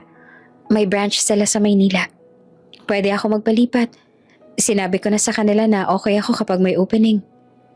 Napayo ko si Sam, hindi dahil malungkot, kundi dahil sobrang paghanga niya sa ate niya. Paulit-ulit siyang nagtiis ng pagod para sa kanila. At ngayon, gagawin ito ulit. Ate, paano kung makita natin si Chang sa Maynila? Baka hanapin nila tayo. Tumigas ang panga ni Lina. Hindi siya natakot, ngunit nag-iba ang ekspresyon niya na parang may biglang sakit na humaplos sa alaala. Kung hanapin nila ako, handa na ako. Kung singilin nila ako, may pambayad ako. Pipilitin kong magbayad. Tahimik si Sam sa sagot na iyon. Tumingin ito sa ate niya ng diretsyo. Bago muling nagtanong, Ate, paano kung makita natin ang tatay ni Atlas? Biglang nanlamig ang hangin sa pagitan nila. Para bang kahit ang araw ay nagdahan-dahan sa paggalaw. Napahinto si Lina. Hindi agad nakasagot. Tumingin siya sa malayo, sa maliit na gawang bahay ni Atlas sa ilalim ng puno. Nandoon ang bata, 6 na taong gulang. Naglalaro ng maliit na laruan na gawa sa kahoy. Masayahin, inosente, walang kaalam-alam sa mabigat na mundo ng mga matatanda. Sam, mahinahong sagot ni Nina. Malaki ang Maynila. Hindi tayo basta-basta makakasalubong ng kahit sino. At mag-iingat na lang ako. Tumingin si Sam kay Nina. Seryosong seryoso. Parang mas matanda kaysa sa tunay na edad niya. Ate, kasama mo ako. Huwag mong iisipin na mag-isa ka. Kahit na anong mangyari, hindi kita iiwan. Bahagyang napangiti si Nina, sabay haplos sa ulo ng kapatid niya. Ano ba Sam, parang ikaw pa ang ate. Ngumiti naman si Sam ng tipid. Kasi gusto kong tumino ang buhay natin. Tumingin ulit si Lina kay Atlas. Nakangiti ang bata habang pinaiikot ang laruan niya at naglalarong mag-isa. Atlas! Tawag ni Lina. Po, Mama? Sagot naman ng bata at mabilis na tumakbo papunta sa kanila. Lumuhod si Lina at hinawakan ng maliit na balikat ng anak niya. Mag-iempake tayo. Sa Maynila na tayo titira. Nanlaki ang mata ni Atlas. Talaga po? Sa city po? Yung maraming building at maraming ilaw? Tumawa si Lina ng mahina. Oo, doon na tayo magsisimula. Niyakap siya ni Atlas ng mahigpit. Sabay sigaw ng masayang tawa. Napangiti naman si Lina at napangiti rin si Sam. At kahit may kaba sa puso nila, naramdaman nilang ito ang tamang desisyon. Sa mga sumunod na araw, abala silang tatlo sa paghahanda. Pinili ni Lina na ibenta ang ilang gamit para may dagdag silang ipon pagdating sa Maynila. Nagbenta sila ng lumang sofa, ilang plastic cabinet at halos lahat ng hindi na kailangan. Hindi man ganon kalaki ang halaga, sapat na iyon para magsimula. Si Sam naman ay nag-assist sa mga papeles niya para sa school. Tumawag siya sa office, nag-fill out ng maraming forms. Nagpa-schedule ng orientation, habang si Atlas naman ay nag-e-empake ng mga laruan na gusto niyang dalhin. Ate, tingnan mo, sabi ni Sam isang gabi. Hawak ang maliit na notebook. May budget plan tayo hanggang 3 buwan. Nako, napakagaling mo talaga Sam, sagot ni Lina habang tinutupi ang damit ni Atlas. Ikaw ang nagturo sa akin, diba? Ngumiti naman ang kapatid. At sa huling gabi nila sa bahay, naupo silang tatlo sa sahig habang kumakain ng simpleng hapunan. Tahimik, hindi malungkot, kundi dahil puno ng pinaghalong pag-asa at kaba. Pinagmasdan ni Lina ang 2 taong pinakamamahal niya sa mundo. Ang 2 dahilan kung bakit nagpatuloy siya kahit ilang beses nang muntik siyang bumagsak. Ito ang bagong simula nila. Ito ang bago nilang buhay. Dumating ang araw ng kanilang pag-alis. Maagang-maaga pa lang ay nasa bus na sila. Si Sam ay nakadikit ang bag sa dibdib niya. Hawak ang acceptance letter.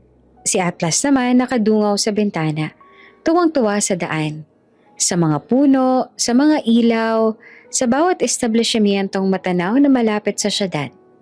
Si Lina nakahawak sa dibdib niya.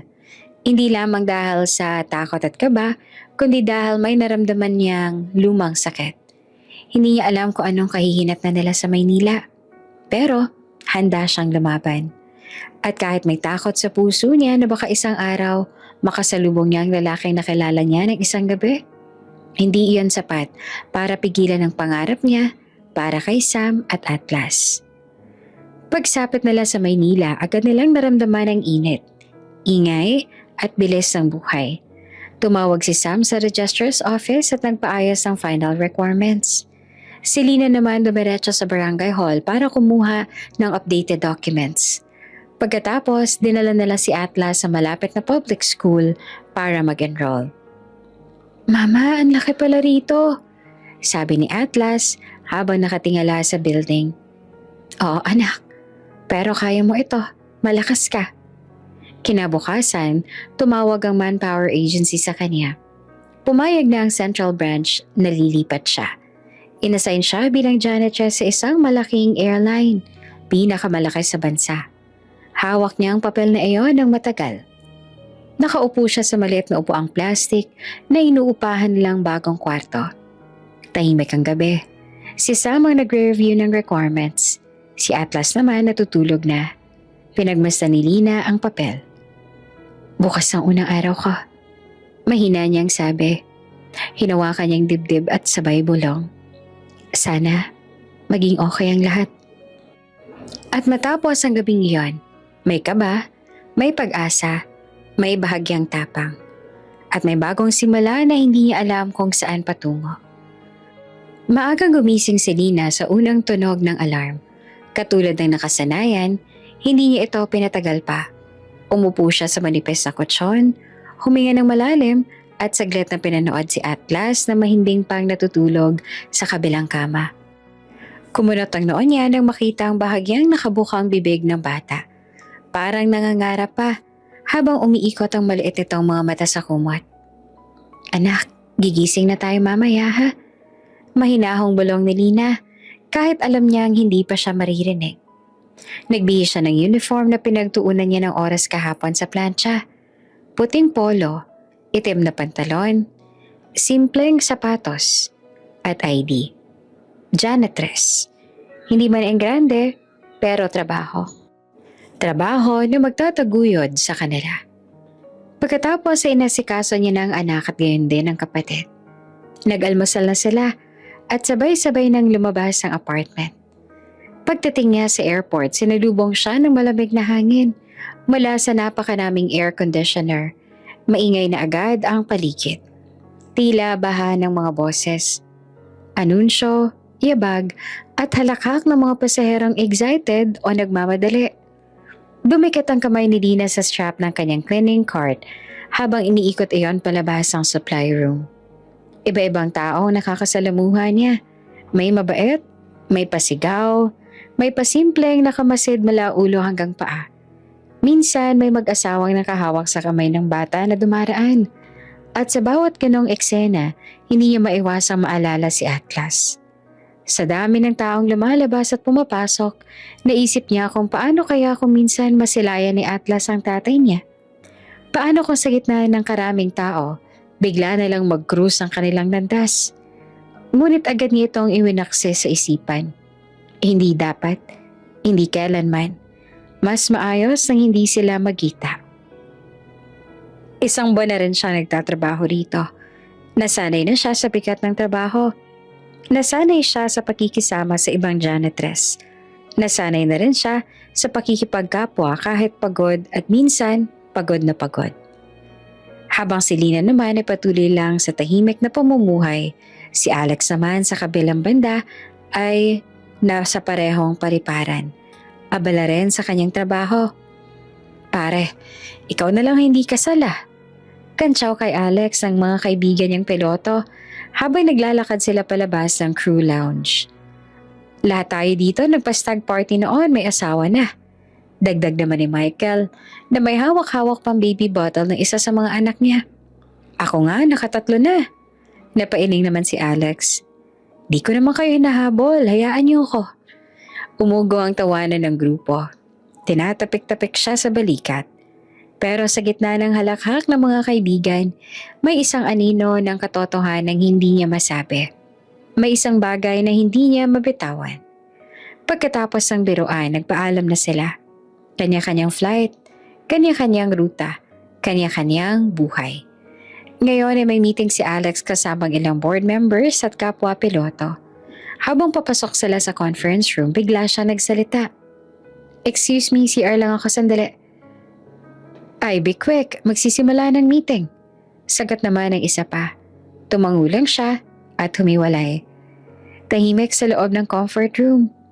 Ang tunog lang ay ang malamig na ugong ng air conditioner at ang mahinang bagsak ng tubig sa lavatory. Pagkatapos niya magbawas, lumapit siya sa sink at binuksan ng gripo. Ang mukha niya, pagod, at may kung anong lungkot na hindi niya mawari. Nagwisik siya ng tubig sa mukha at marahang napapikit. Pero bago pa man siya tuluyang makabawi, isang malakas na boses ang umalingaw-ngaw mula sa kabilang bahagi ng comfort room. Mahal ang sapatos na to tapos tatalsikan mo lang ng tubig ng mop? Parang kutsilyo ang tono. Galit, mapanlait, mapanindak. Napatigal si Alex at agad na napalingon. May isang matandang lalaki, naka-coat at halatang may posisyon, ang nakatayo at nakaduro sa isang janitress na halatang nanginginig.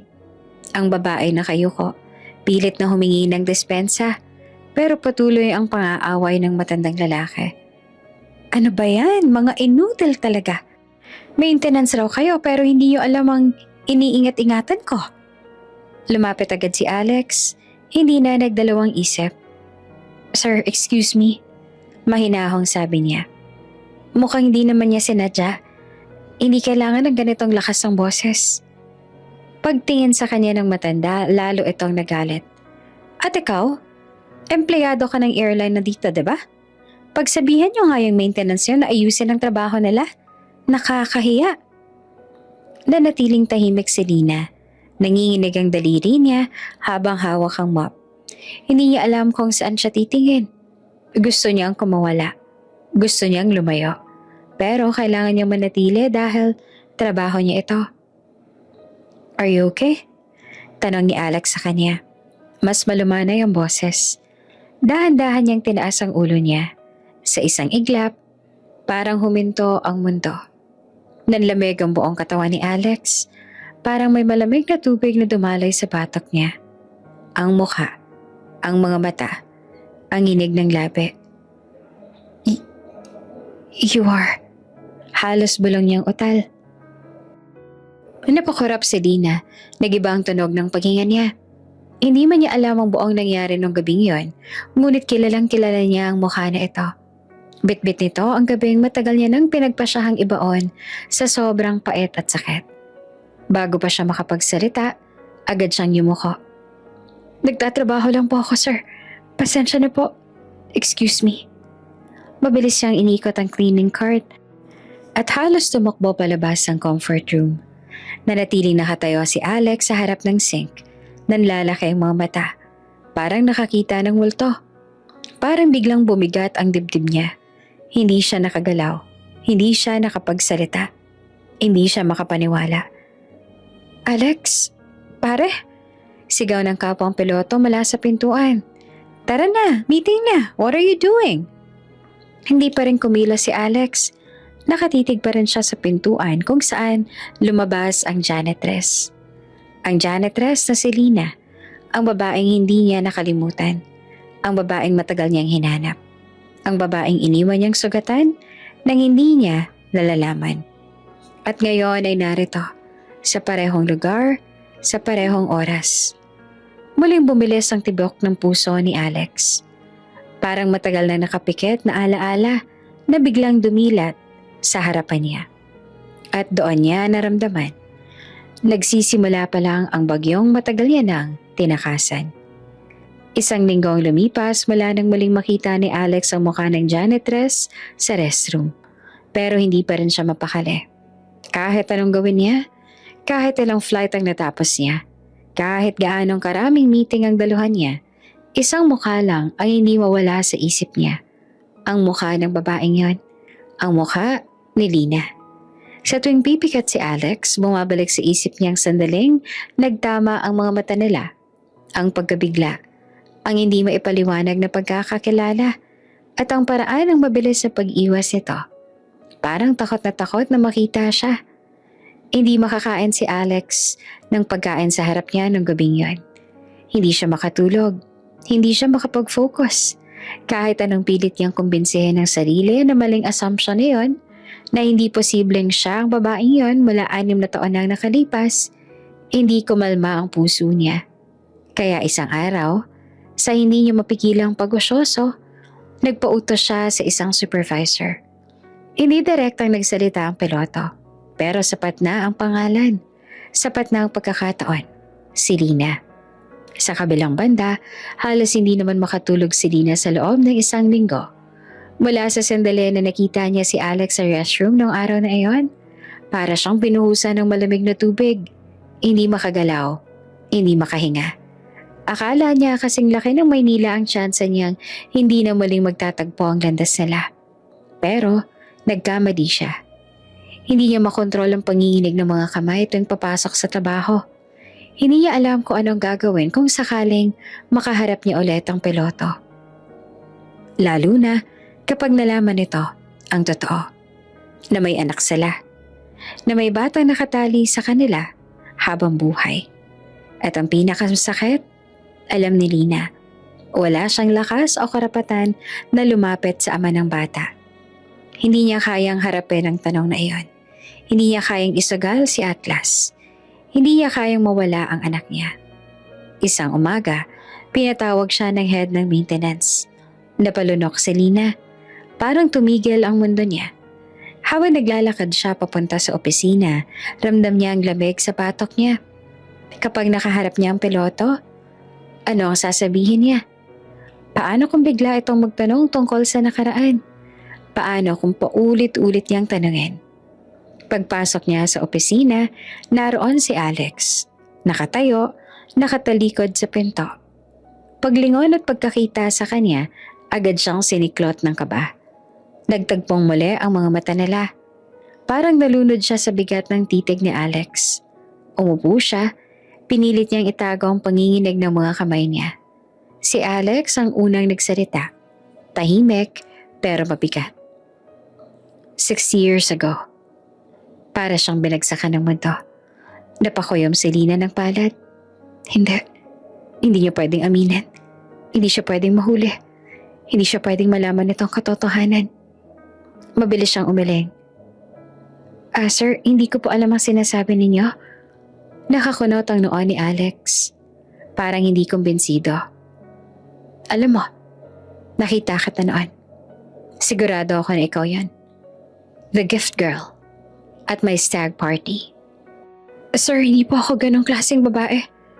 Nanginig ang boses niya. Probinsyana lamang po ako. Nakipagsapalaran ako dito sa Maynila para mabuhay. Hindi ko po alam ang sinasabi ninyo. Mas lalong lumalim ang titig ni Alex. Lina, I know your name. Marami pong Lina. Mabilis siyang sagot. Kung ano man yun, hindi po ako yun. Ilang segundo silang magkaharap. Napakatagal ng katahimikan. At sa huli, si Alex ang unang bumitaw. Fine. Mahina niyang sabi. Hindi siya kumbinsido. Kita iyon sa mukha niya.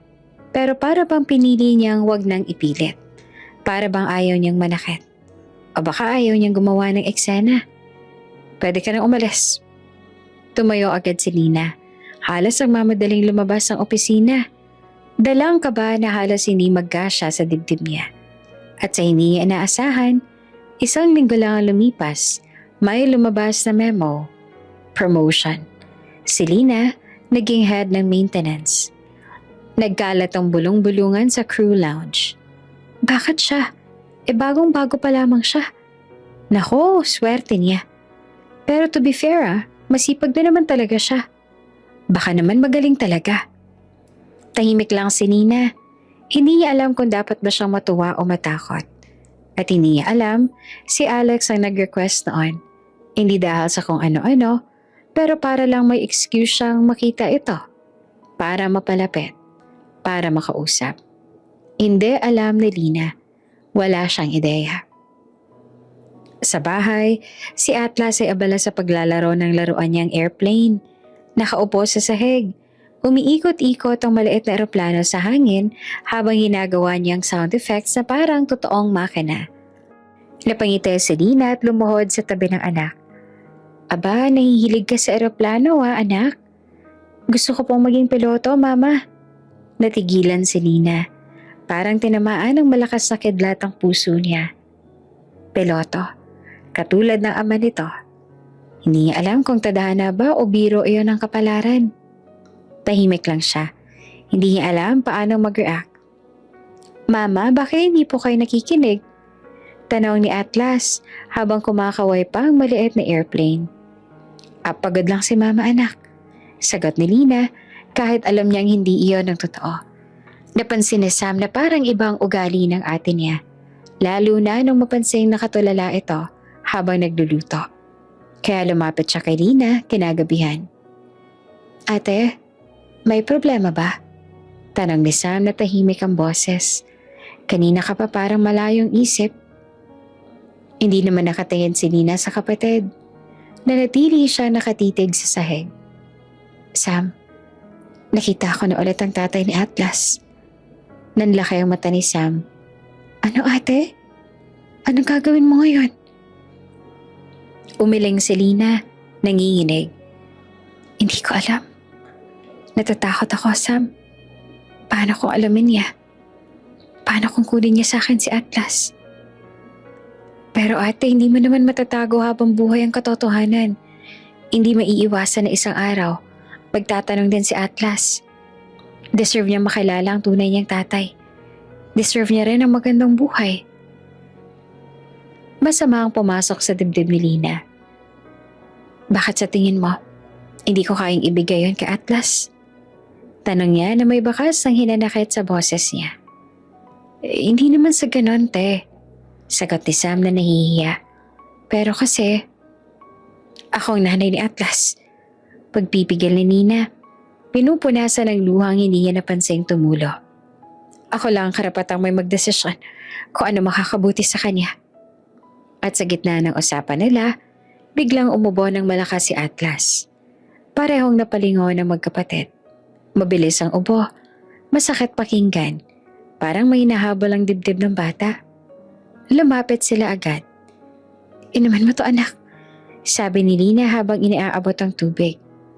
Pagkatapos suminom ni Atlas, huminga ito ng malalim. Pero bakas ang pagod sa maliit nitong mukha. Mahigpit ang tingin ni Sam kay Lina. Ate, ilang linggo na ba yung ubo ni Atlas? Mukhang kailangan na natin siyang ipatingin sa doktor. Malapit na ako sumahod. Sagot ni Lina kahit na alam niyang dapat sana mas maaga pa. Ate, may extra allowance naman ako. Kahit yun na lang muna. Mukhang kailangan na talaga eh. Tumango si Lina. Hindi siya pwedeng padalos-dalos. Hindi siya pwedeng mawala sa focus.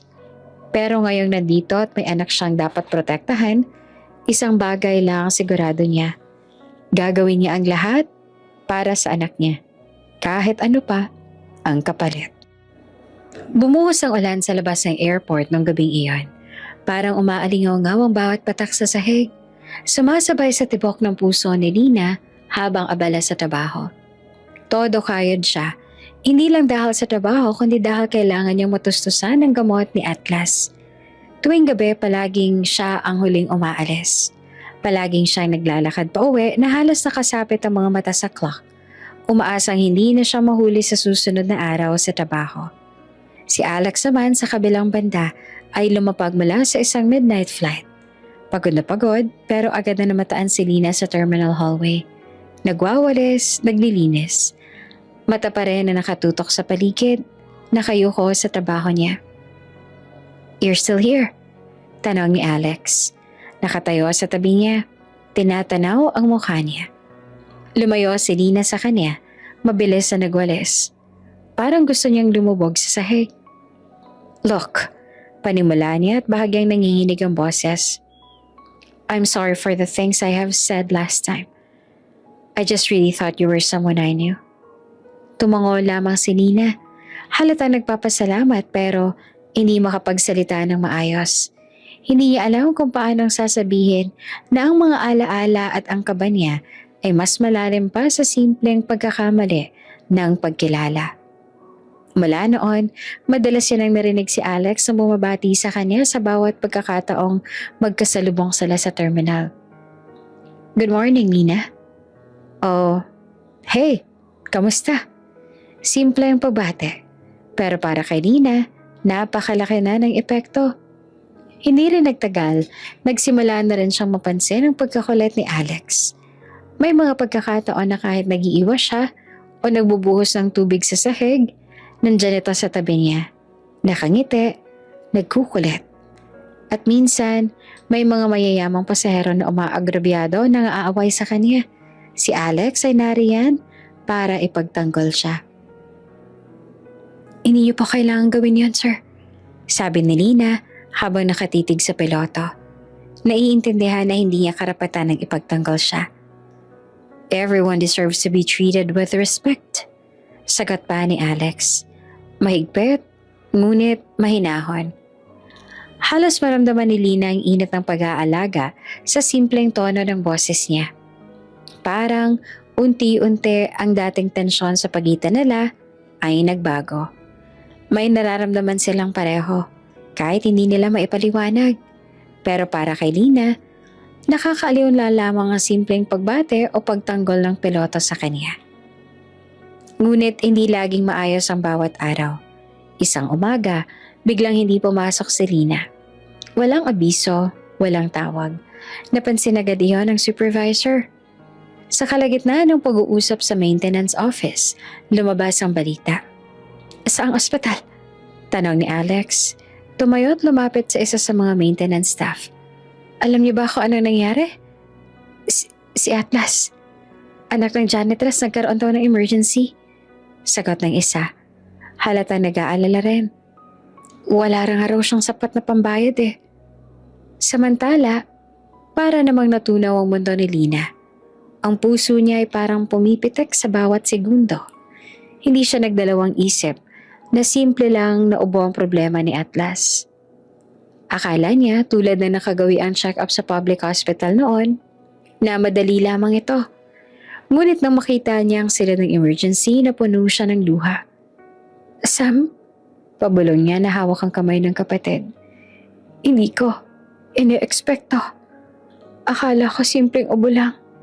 Okay lang ate, kakayanin natin to. Sabi ni Sam na pinapalakas ang loob niya. Lalaban tayo para kay Atlas. Habang abala si Lina at Sam sa pag-aasikaso, dumating ang doktor.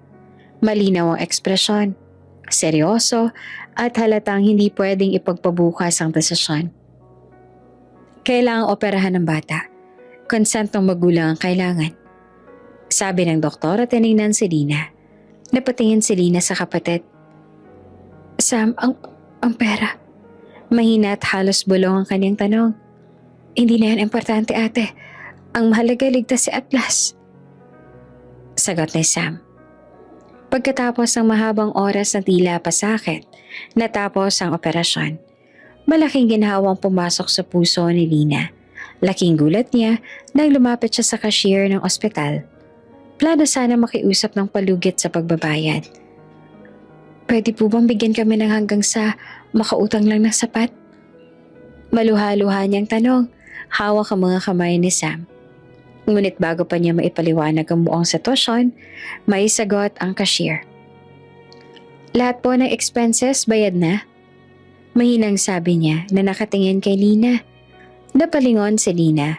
Napaluhod siya. Ang mga mata niya ay puno ng luha. At nakita niya ang tao sa kabilang dulo ng silid. Si Alex. Tahimik siya. Nakangiti ng kaunti. Ngunit ang mga mata niya ay puno ng malasakit at pangunawa. Wala siyang sinabi. Wala siyang dahilan. Wala siyang pakialam sa ibang tao sa ospital. Ngunit sa simpleng aksyon na iyon, sa pagbabayad ng gastos sa ospital ni Atlas, alam ni Lina sa puso niya na may isang tao sa mundo na nagmamalasakit hindi lamang sa kanya, kundi sa kanyang anak. Hindi niya alam kung paano sasabihin ang nararamdaman niya. Ang pakiramdam niya ay halo-halo. Pasasalamat, pagkabigla, at ang hindi maipaliwanag na init na dumadaloy sa dibdib niya. Alex, nanginginig ang boses niya. Luha pa rin ang bumabalot sa mata. Ngunit tumango lamang si Alex. Walang salita. Parang sinasabi niyang lahat sa simpleng pagkilos. Para kay Lina, iyon ay sapat. Hindi makapaniwala si Alex sa nangyari. 6 na taon ang lumipas at ngayon, nakaharap niya muli ang babae at ang bata na uning beses siyang makilala. Lumipas ang gabi sa ospital at habang nakaupo siya sa tabi ng kama ni Atlas, binilangan niya ang sa isip. 6 na taon. 6 na taon mula ng gabing iyon. At ang edad ng bata, Kapareho ng huling naalala niya nung nagkita sila. Hindi pwedeng kutob lang iyon. Totoo. Huminga siya ng malalim. Pinilit pakalmahin ang sarili. Malalim ang kaba sa dibdib niya. Iniinaasahan na darating ang araw na muling magkikita sila sa ganitong paraan. Tumungo siya kay Lina. Pinanood ang bawat kilos, bawat ekspresyon. Nakita niya ang pag-iyak, ang kaba, ang takot na baka kunin niya si Atlas. Lina, malumanay niyang sabi. Siya? Anak ko ba siya?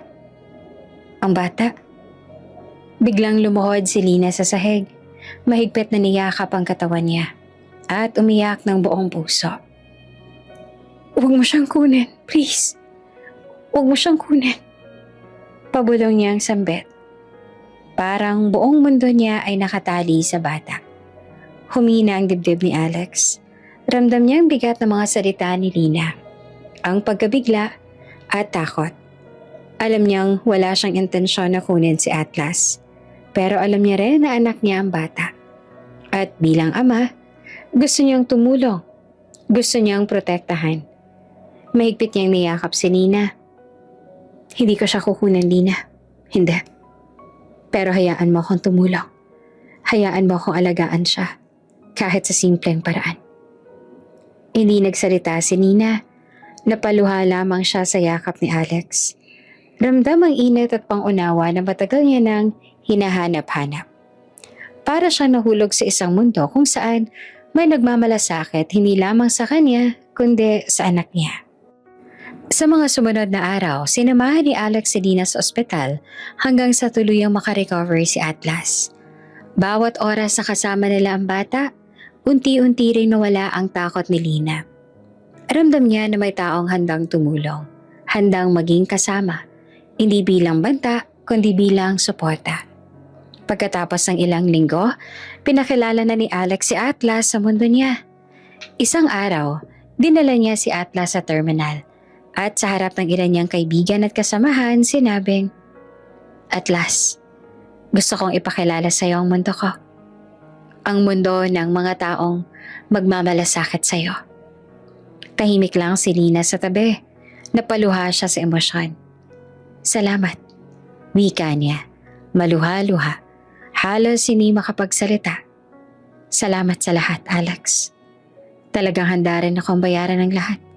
Para sa lahat ng tulong. Ngunit tumango lamang si Alex. May kaunting ngiti. Huwag na, Lina. Hindi naman yun ang punto ko. Pero may isang kondisyon lang. Pakiusap lang. Pinilit niyang ngumiti sa harap ni Lina. Hayaan mo si Atlas na maranasan ang mundo ko. Kilalanin ang mga tao. At makipagkaibigan. Huwag mo siyang limitahan dahil sa nakaraan. Hayain mo akong maging ama niya. Hindi naman makapaniwala si Lina. Alam niyang mahirap. Alam niyang maraming tao sa paligid ni Alex, lalo na sa airport. Mga flight attendants na may gusto sa kanya. Pati ang ilang pamilya ng piloto ay tiyak na magmamaliit sa kanya at sa bata. Alam niyang siya ang dahilan ng pagkasira ng engagement ni Alex noon. Ngunit hindi agad naging madali. Sa umpisa, may kaunting tensyon sa pagitan nila. Sa opisina, may mga flight attendants at iba pang empleyado na nakatingin kay Lina na may halong panghuhusga. Alam nilang siya ang dahilan ng pagkasira ng engagement ni Alex noon. Isang beses, habang nag-i-inspeksyon sa terminal, may flight attendant na napatalisod kay Lina. May isa pa na sinisigaw-sigawan siya. Halos mapaiyak si Lina sa sobrang kahihiyan. Lumapit si Alex. Nakatingin sa babae na parang nakikilala ang damdamin ng iba. Lina is a human being. Wala ba kayong respeto o decorum? Gusto niyo bang ipatanggal ko kayo? Have you forgotten that my family owns this airline? Mahigpit, ngunit mahinahon ang tono niya. Sa mga sandaling iyon, napagtanto ni Lina na sa kabila ng panghuhusga tingin ng iba, may isang tao na naninindigan sa kanya. Napaluhod siya, napaluha, at napangiti sabay yakap sa Alex. Hindi naglaon, mas lalo pang naging malapit ang dalawa. Ang bawat araw ay napuno ng tawanan. kwentuhan at simpleng moments. Pagkain sa terminal, pagsama sa playground ni Atlas, kahit simpleng coffee break sa lounge. Unti-unti naramdaman nila ang maling pag-usbong ng damdamin. Lina, huwag mong pansinin ang sinasabi nila, hindi yan totoo. Ang mahalaga ay ang bata at ikaw. Minsan pa may flight attendant na nananaray kay Lina. Huminga ng malalim si Alex. Lumapit at mahigpit na ipinagtanggol ang babae. Lina is part of my son's life. Huwag niyo siyang maliitin. Lalo pang lumakas ang loob ni Lina. Ramdam niya na sa kabila ng lahat, may isang tao sa mundo na hindi niya kailangang katakutan. May isang tao na handang ipagtanggol siya. Handang panindigan ang kaniyang anak. Dahil sa gabay at proteksyon ni Alex, unti-unti ring naipakilala ni Lina si Atlas sa iba. Hindi iyon naging madali. May mga titig, may mga bulong, may mga pagtatawa sa likod. Pero sa bawat pagkakataon naroon si Alex, nakatayo sa tabi nila, handang ipagtanggol at panindigan ang bawat hakbang na ginawa nila para kay Atlas. Parang isang bagyong matagal na naipon, na ngayon ay unti-unting humupa. Hindi pa rin perpekto ang mundo. Ngunit para sa unang pagkakataon sa 6 na taon, si Lina ay nakaramdam ng kapayapaan. Si Atlas naman hindi niya alam kung anong lahat ng nangyayari, ngunit ramdam niya ang init at pagmamahal mula sa 2 taong pinakamahalaga sa kanya. At si Alex, para siyang isang gabay na tahimik, ngunit palaging nararoon. Handang maging sandalan, handang maging proteksyon para sa babae at bata na matagal niyang iniwan. Ngunit ngayon ay naroon na, hindi na mawawala. Sa wakas, sa gitna ng stress, ng pamamaliit at mga matagal na sakit ng nakaraan, unti-unti nilang naramdaman na maaaring may bagong simula. Isang simula para sa kanila, para kay Atlas, at para sa bagong buhay na babangon sa pagitan nila. Lumipas pa ang ilang buwan at sa wakas, natanggap na rin ng buong mundo si Alex, sina Lina at Atlas. Hindi na lang basta bilang mga tao na kailangan niyang tulungan, kundi bilang bahagi na rin ng buhay niya. Sa bawat araw na lumilipas, mas lalo niya nakikita kung gaanong kahalaga ang dalawa sa kanya. At sa bawat sandali, ramdam niya ang bigat at ganda ng responsibilidad na dala ng pagiging ama at kasama ni Lina. Sa opisina, hindi na nagtatago si Lina. Hindi na siya natatakot sa mga titig ng mga flight attendants o sa mga bulong ng iba pang empleyado. Alam niyang nandyan si Alex. Nakatingin, handang ipagtanggol at ipakita sa lahat na may lugar siya sa mundo nito. Sa umpisa, natatakot siya sa posibilidad na malaman nila ang nakaraan, na baka may humusga o bumaba ang tingin sa kanya. Pero sa presensya ni Alex, parang may karagdagang lakas siya. Habang lumilipas ang mga araw, napalapit sila sa isa't isa. Hindi nila sinasadya, ngunit sa bawat pagkakataong magkasama sila, may nararamdaman silang bago. Isang init sa dibdib na hindi nila maipaliwanag. Sa bawat tawanan sa terminal, sa bawat simpleng kwentuhan sa lounge, sa bawat paalala ni Alex kay Nina tungkol sa trabaho, pakaramdam nila para silang nag-uumpisang muli. Pero ngayon ay binibigyan sila ng pagkakataon na itama ang nakaraan. Isang hapon, habang si Alex ay nagbabantay sa runway, napansin niyang nakasabay si Lina sa maliit na terrace ng terminal. May dala itong thermos ng kape at notebook kung saan nakasulat ang mga maintenance schedules. Alam mo, Lina, malumanan yung wika at pinagmasta ng mga eroplano na bumababa at tumataas. Ang dami kong na-miss na simpleng bagay, tulad ng pagtawa mo at ang paraan ng pangiti mo. Napatingin si Lina sa kanya, bahagyang namumula ang pisngi. Alex, hindi ko alam kung paano sasabihin, pero na-miss din kita. Parang tumigil ang oras sa sandaling iyon. Ang mga mata nila ay nagtagpo at para bang nag-uusap ang damdamin nila na hindi gumagamit ng salita. Hindi nila kailangan pang magpaliwanag. Ramdam nila ang koneksyon na matagal nang hindi napapansin. Siguro, Sagot ni Alex. Mahina ngunit matatag. Para tayo nagliligawan ulit. Parang 6 na taon nang wala. Pero ngayon may pagkakataon na tayong muli. Napangiti si Nina kahit may luha sa mata. Oo, parang gano'n na nga. Dumating si Atlas, tumatakbo papunta sa kanila. Halatang excited. Mama, Papa, tingnan niyo po, lumilipad ng eroplano. Hawak ang maliit na laruan, tiningnan niya sina Alex at Nina. Sabay ngiti na naglalarawan ng walang katapusang saya. Para sa bata, simple lang ang mundo. May 2 taong nagmamahal sa kanya at handang alagaan siya. Talaga anak? Sabi ni Nina, hawak ang ulo ni Atlas. Ang galing mo, gusto mo bang maging piloto balang araw? Tumango ng buong tapang si Atlas. Opo mama, kagaya ni Papa. Napangiti si Nina. Ramdam niya sa puso niya, kahit na natatakot, may isang bagay na nagbibigay lakas sa kanya. Ang presensya ni Alex sa tabi nila. Isang gabi, matapos ang mahabang araw ng trabaho, tumigil si Alex sa tabi ni Nina sa garden ng airport. Nakatingin siya sa liwanag ng runway, pero ramdam niya ang init ng presensya ng babae sa tabi niya. Lina, malumanay niyang sabi. Hindi ko na kayang itago pa. Mahal kita. Napatingin si Lina sa kanya. Ang mga mata niya puno ng luha, ngunit ang labi niya ay ngumiti. Alex, mahal din kita. Para kay Atlas, para silang nagdiwang ng isang bagong simula. Napakaliwanag ng mundo sa mata ng bata. Sobrang saya niya. Hindi niya maipaliwanag ang damdamin, pero ramdam niya. Masaya ang pamilya niya. Kompleto at ligtas sa pagmamahal. Sa mga sumunod na linggo, sinubukan nila ang pagiging pamilya sa maliit na paraan. Pumupunta si Alex sa school meeting, si Atlas. Minsan ay nagpapahinga sa park habang naglalaro ang bata. At si Lina naman ay dahan-dahang nagtatatag ng lakas ng loob na pumasok sa mundo ni Alex. Hindi nila kailangan ng malalaking deklarasyon.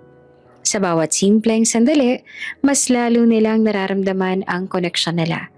Nagkaroon din ng mga pagsubok. May mga kaibigan at kasamahan ni Alex na nagtatanong kung sino si Lina.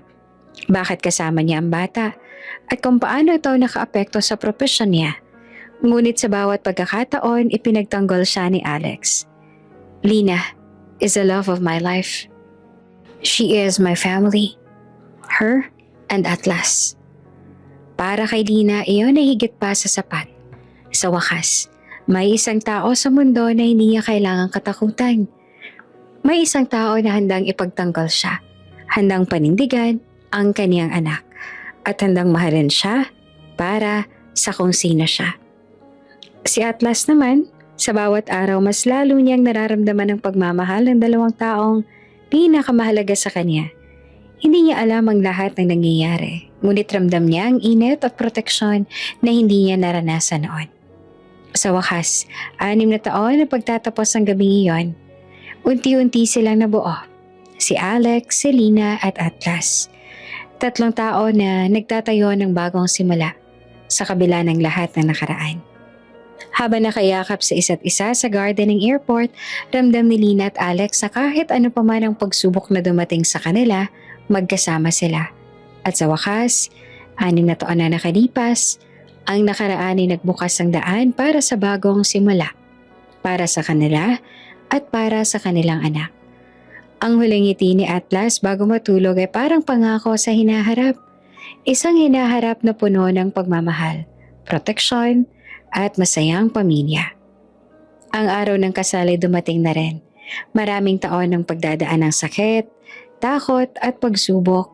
Ngunit sa wakas, si Alex at Lina ay nakatayo sa harap ng altar, handa na sa bagong simula.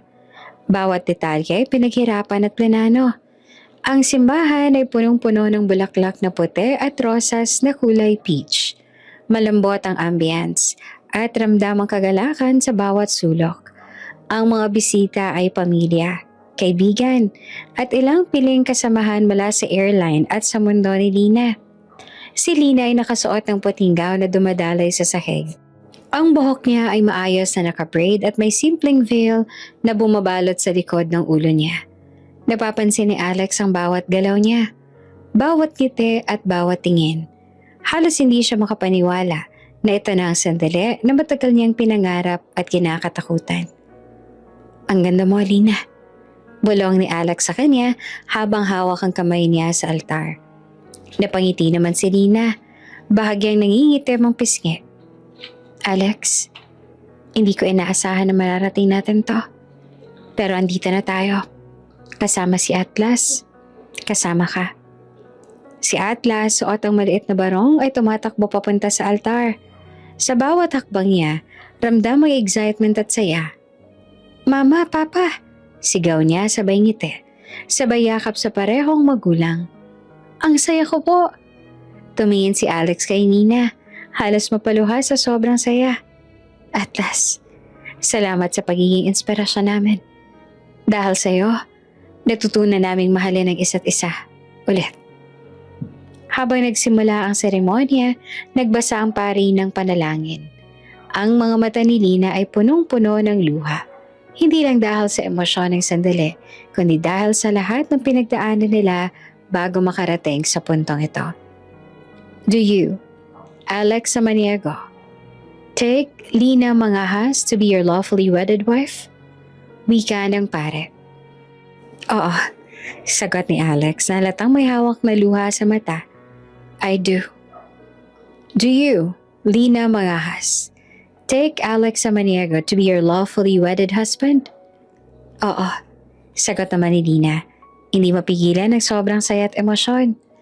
Sa oras na yon ay parang huminto ang mundo. Ang lahat ng sakit at takot, ang 6 na taong pangungulila at pag-aalinlangan ay napalitan ng init, kagalakan at pagmamahal. By the power vested in me, I now pronounce you husband and wife. You may now kiss the bride. Sabi ng pare. Hinawakan ni Alex ang mukha ni Lina. Tiningnan siya sa mata at dahan-dahang hinalikan. Ang halik na iyon ay puno ng pangako, ng katatagan at ng pagmamahal na hindi natitinag. Alex, mahal kita. Pabulong ni Lina, halos hindi marinig ng iba. Ngunit ramdam niya ang bawat pulgada ng katotohanan sa mga salita. Mahal din kita, Lina. Lagi. Palagi. Sagot ni Alex at halatang may luha rin sa mata. Pagkatapos ng seremonya, lumabas ang lahat sa simbahan at sinalubong sila ng konfeti at ng masiglang sigawan ng mga bisita. Masayang masaya si Atlas. Tumakbo sa paligid, pinapaikot ang mga bulaklak sa hangin. Ang saya po, Mama, Papa! Sigaw niya habang pinipilit hawakan ng 2 kamay ng magulang. Sa reception, ang bawat detalye ay punong-puno ng saya at pagmamahalan. Ang pagkain ay masarap, ang musika ay masigla, at bawat isa sa mga bisita ay halatang nasisiyahan. Si Alex at Lina sa gitna ng lahat ng ito ay nag-uusap at nagtatawanan. Para silang nagliligawan ulit. Hindi ko mawari, sabi ni Lina habang humihinga sa ilalim ng ilaw ng chandeliers. Nadarating tayo rito. Alam ko, sagot naman ni Alex, hawak ang kamay niya. Pero ngayon nandito na tayo. Buong pamilya na tayo. Kasama si Atlas. Wala na makakapigil sa atin ngayon. Nakatutok si Atlas sa kanila. Hawak ang maliit na laruan niyang eroplano. At sabay ngumiti. Mama, Papa, okay po ba kung maging piloto ako balang araw? Tumawa si Alex at yumakap sa anak. Oo naman anak. Gagawin namin ang lahat para suportahan ka. Si Lina naman ay yumakap sa 3 nila at gagawin namin ang lahat, Atlas. Hindi ka namin iiwanan. Lagi kaming nandito para sa'yo. Sa gitna ng gabi, habang nag-uusap ang mag-asawa at naglalaro si Atlas sa paligid, napagtanto nila na sa wakas, natagpuan nila ang kapayapaan. Ang lahat ng pinagdaanan, ang sakit, ang pagkakalayo sa isa't isa ay nagbigay daan sa isang matibay at mas tapat na pagmamahalan. Si Alex sa wakas ay may pamilya na. Si Lina sa wakas ay may katatagan at kaligayahan. At si Atlas sa wakas ay may dalawang magulang na handang mahalin at protektahan siya. Palagi at walang kapantay. Ang araw ng kasal ay nagtapos sa isang simpleng fireworks display sa likod ng venue. Habang si Atlas ay tumitingin sa mga ilaw na naglalaro sa langit, sabay hawak ang kamay ni na Alex at Lina. "Ang saya po, Mama, Papa," sabi ni Atlas at parang hindi makapaniwala sa kagandahan ng gabi. Ngumiti si Alex at Lina, nagkatinginan at sabay na bulong. "Oo anak, masaya na tayo. Masaya na talaga tayo." At sa gabing iyon, sa ilalim ng mga bituin at liwanag ng fireworks, nagtatapos ang isang kabanata ng kanilang buhay. Isang kabanata ng saya, pagmamahalan at bagong simula. Ang nakaraan ay naiwan na at ang hinaharap ay puno ng pangako at pagmamahal. Bago ka pa lang sa channel neto, ibang kwento ni Ate Jane, istorya mo, ikwento ko. Huwag kalimutang pindutin ang notification bell at subscribe button.